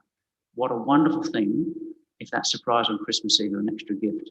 I mean, Mayor, you do your Christmas cards. It's a wonderful benefit. The kids love that. Imagine if you added to that, Mayor, and I'll give this to you, this idea, the Mayor's Christmas charity tree connected with the Salvos. They've got the mechanism. They know who these people are. You could bring in the Catholic Church, doesn't matter. But imagine the win-win on that. And such a lovely thing to do. We've got 6 weeks. We could do that. We could do that. So they're two things that I just see an opportunity to add to this wonderful motion that could really make it, take it another step. I hope those thoughts aren't lost. Thank you. Any other discussion, Councillor Vallelonga? Just a question. We're talking about this year, obviously. Yeah. Is that right? Just that I'm confused why it says 2021.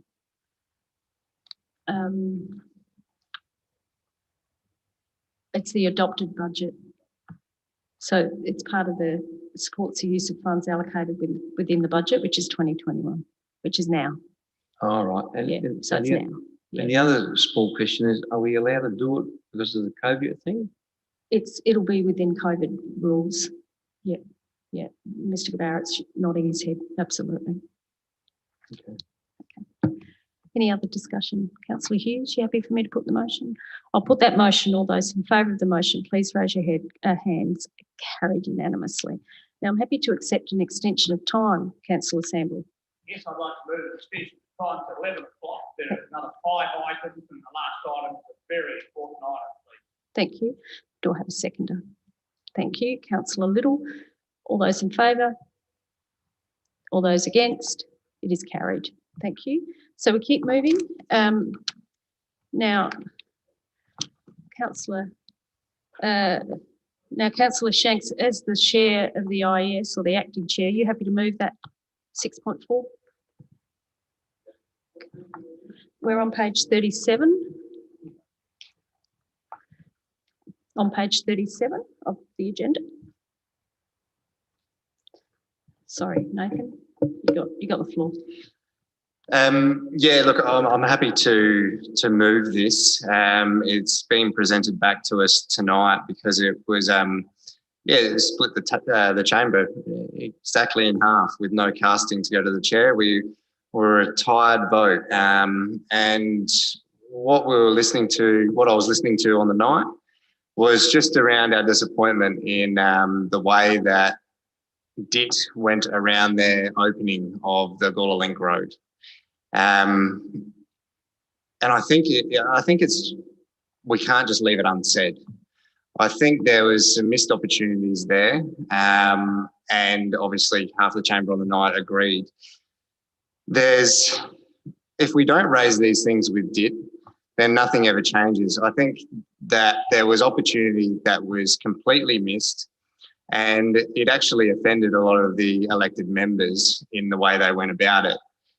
It also, we're supposed to be the spokespeople for our community. So you've got a bad taste in our mouth on a road that you're giving to us. I mean, that just doesn't seem like a smart play. So I think that although a letter might fall on deaf ears, I don't think it's going to hurt to be able to voice our opinion and make it known that if you're going to finish a major project like this, then we expect better. So yeah, happy for all councillors to support this. Do I have a seconder? Councillor Samble, do you wish to speak at all? Thank you. Any other discussion? Any other discussion? Councillor Tooley. I'll try and speak for Brian. Yeah, look, we were disgusted when we didn't even know until the messenger printed a photograph of the opening. And as Councillor Samble said on the bus trip, I didn't go on that, but I heard him say that he asked a question about the opening and we're told, yeah, look, about 3 weeks' time, it'll be, properly done. And as we discussed when this was tied, and I'm surprised it was tied, $60-odd million on a road that's consumed this council and this community for such a long time. Everyone's watched it being developed. And then none of us knew. The admin, if they knew, they didn't tell us. We didn't know until we saw the photo, and we saw Mr. Delina in the photo and the CEO and the mayor, Tony Piccolo, local member, not there, Mr. Knoll sitting there in the middle. And what we found out later was it was a group of some of our Aboriginal families which have some connection. None of us have a problem with that photograph. None of us have a problem with those people being invited. What we say is, why didn't we know? It was embarrassing for us not to know. Why were we not invited? And why didn't we have something more open? I reckon Aboriginal smoking ceremonies are really special. I love watching them, and we're told there was an Aboriginal smoking ceremony held on the bridge. None of us saw it. None of us saw it.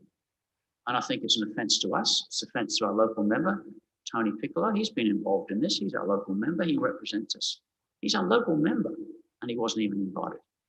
So I think on so many levels, it's disappointing. And so what this motion does, and it may fall on deaf ears, but again, we're showing our community that we're not just going to be pushed around by DIT. We're going to let them know we're not happy.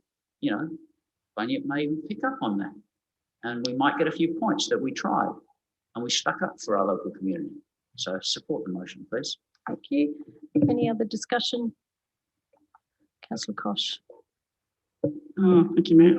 I won't be voting for this. I think we had appropriate representation at the opening. There was Springwood was there, Gawler was represented, DIT was represented, state government was represented, and also the Aboriginal family that has connections to not only the road, but also that cultural area. The road is open, people are using the road. It seems odd to go back and want to start a conflict with the state government. We should be working with the state government. Some people may feel personally miffed, but I think we should look at the greater benefits of the community by working with the state government, not bringing up past issues.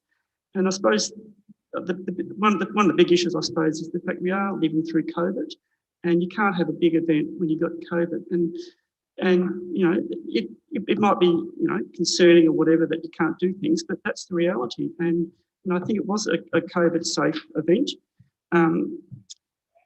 So that it was a COVID safe event. And also from the report that we had, I think the administration only found out on the Friday. I think it was quite late, and then it was on the Monday. So, you know, it really was sort of controlling it all. But I mean, that was their choice. They paid for the road. I think it was appropriately opened, appropriately dedicated by Aboriginal community, and I think we just should move on because people are using it, and I think people just think it's a bit of, may think it's just sour grapes. So I'll leave it there. Thank you. Okay, thank you. Any other discussion? Councillor Davies.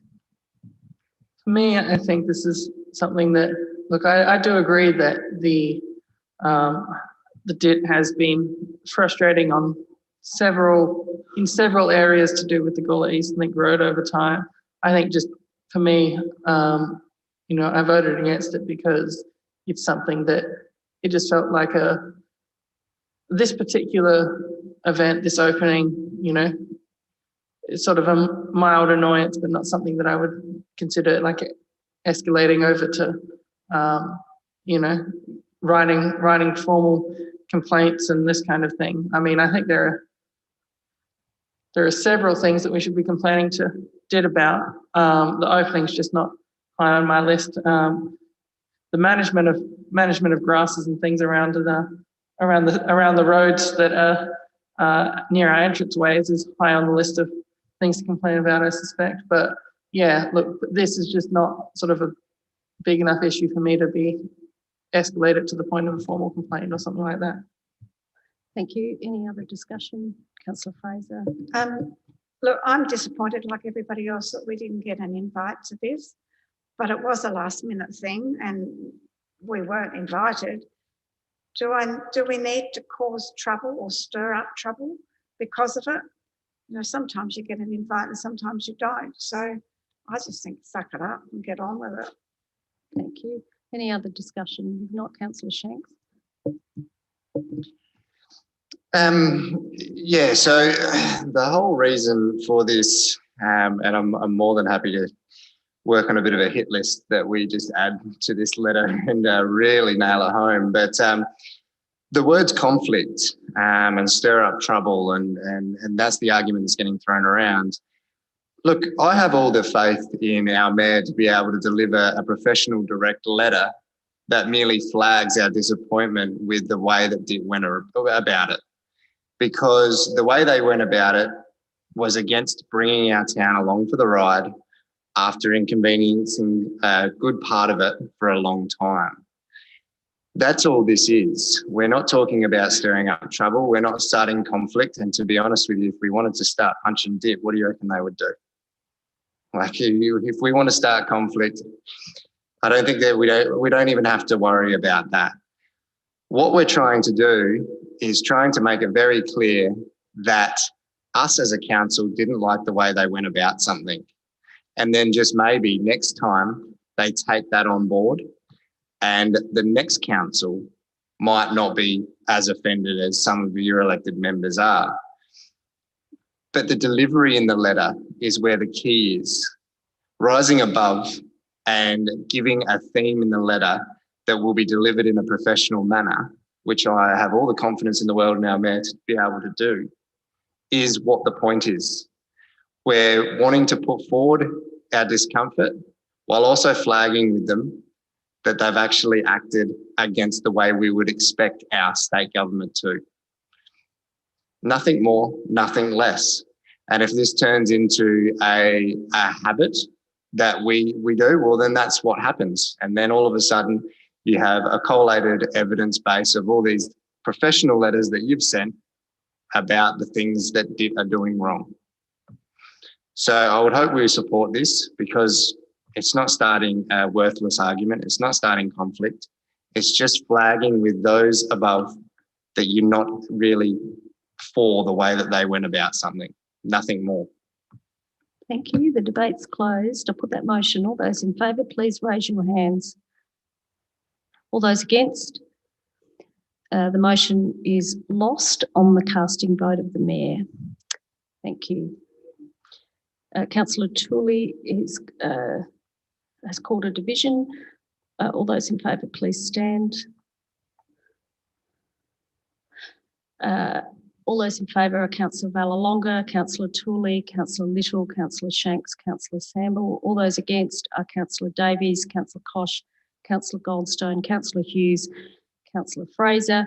The motion is lost on the casting vote of the Mayor. Now, I would ask that a further motion be put that we move 9.1 forward so we can deal with 9.1, which is a confidential report, or recommended to be a confidential report. Are you happy to move that way, Councillor Little, and seconded by Councillor Hughes? So we'll move 9.4 forward so we can discuss it now. All those in favour? All those against? It is carried. Thank you. So what that means, ladies and gentlemen in the gallery, is thank you very much for your attendance this evening. Thank you for your, Robert, thank you for your presentation. And Erin, sorry for the wait, but there was a few things to get through. So we do need to deal, I beg your pardon?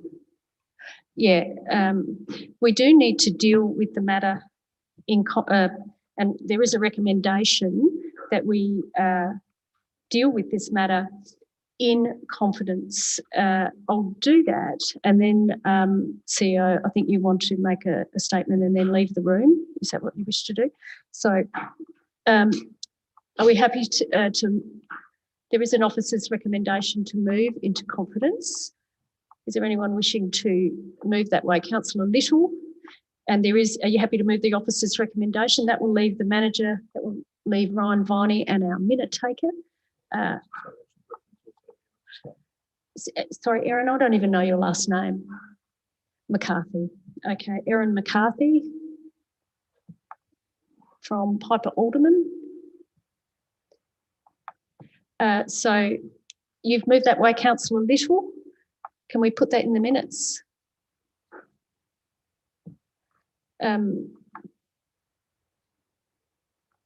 Yeah, that's fine, Chris, that's fine. If we can put Councillor Little, move Councillor Little, seconded Councillor Hughes, that we move into confidence. If you can put the seconder in, please.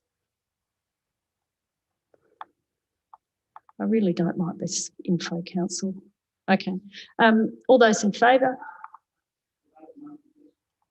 Yes, yes.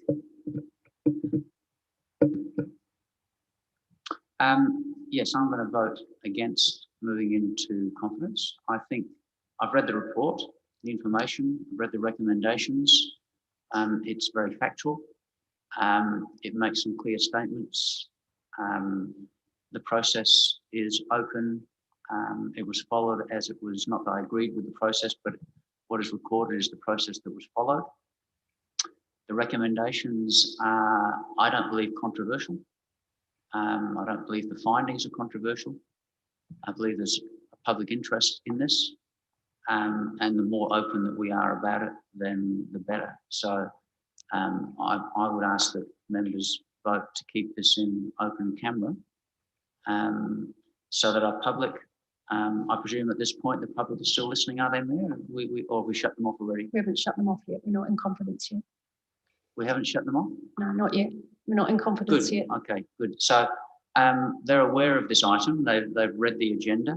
I'm surprised at the number of people that do read the agenda and do watch online. And so there will be a great interest in this. They're aware of what it's about. I think it's about time that we disclose this publicly. There are some aspects of this report which I think would make for very happy reading. And some might say, well, some of those points should be celebrated. And there are other points which are confronting, that need to be faced and faced up to. So I believe it's in the public interest that we are open with them and let them in on our debate. Thank you. Yep. I mind, Councillor, that if we do spend a lot of time debating, which is your right, we will run out of time and won't be able to deal with the matter. You need to turn it on. There you go. I'll be voting that we do go in confidence. There's some very interesting information there, but it paints a picture which I think we need to be very careful about. We need to think about whether we need that in the public arena at the moment, but we need to think about that after we discuss it. I don't think we need to be, and I won't talk about it because I'll be talking about it, but I'm just saying I think there's stuff in there that we need to talk about in confidence and then decide whether we release out of confidence. So that's why I'll be saying to go into confidence. Thank you. Any other discussion? If not, Councillor Little, I'm going to put this motion. I'll put the motion. All those in favour, please raise your hand. All those against? It is carried. Thank you. So, CEO, do you wish to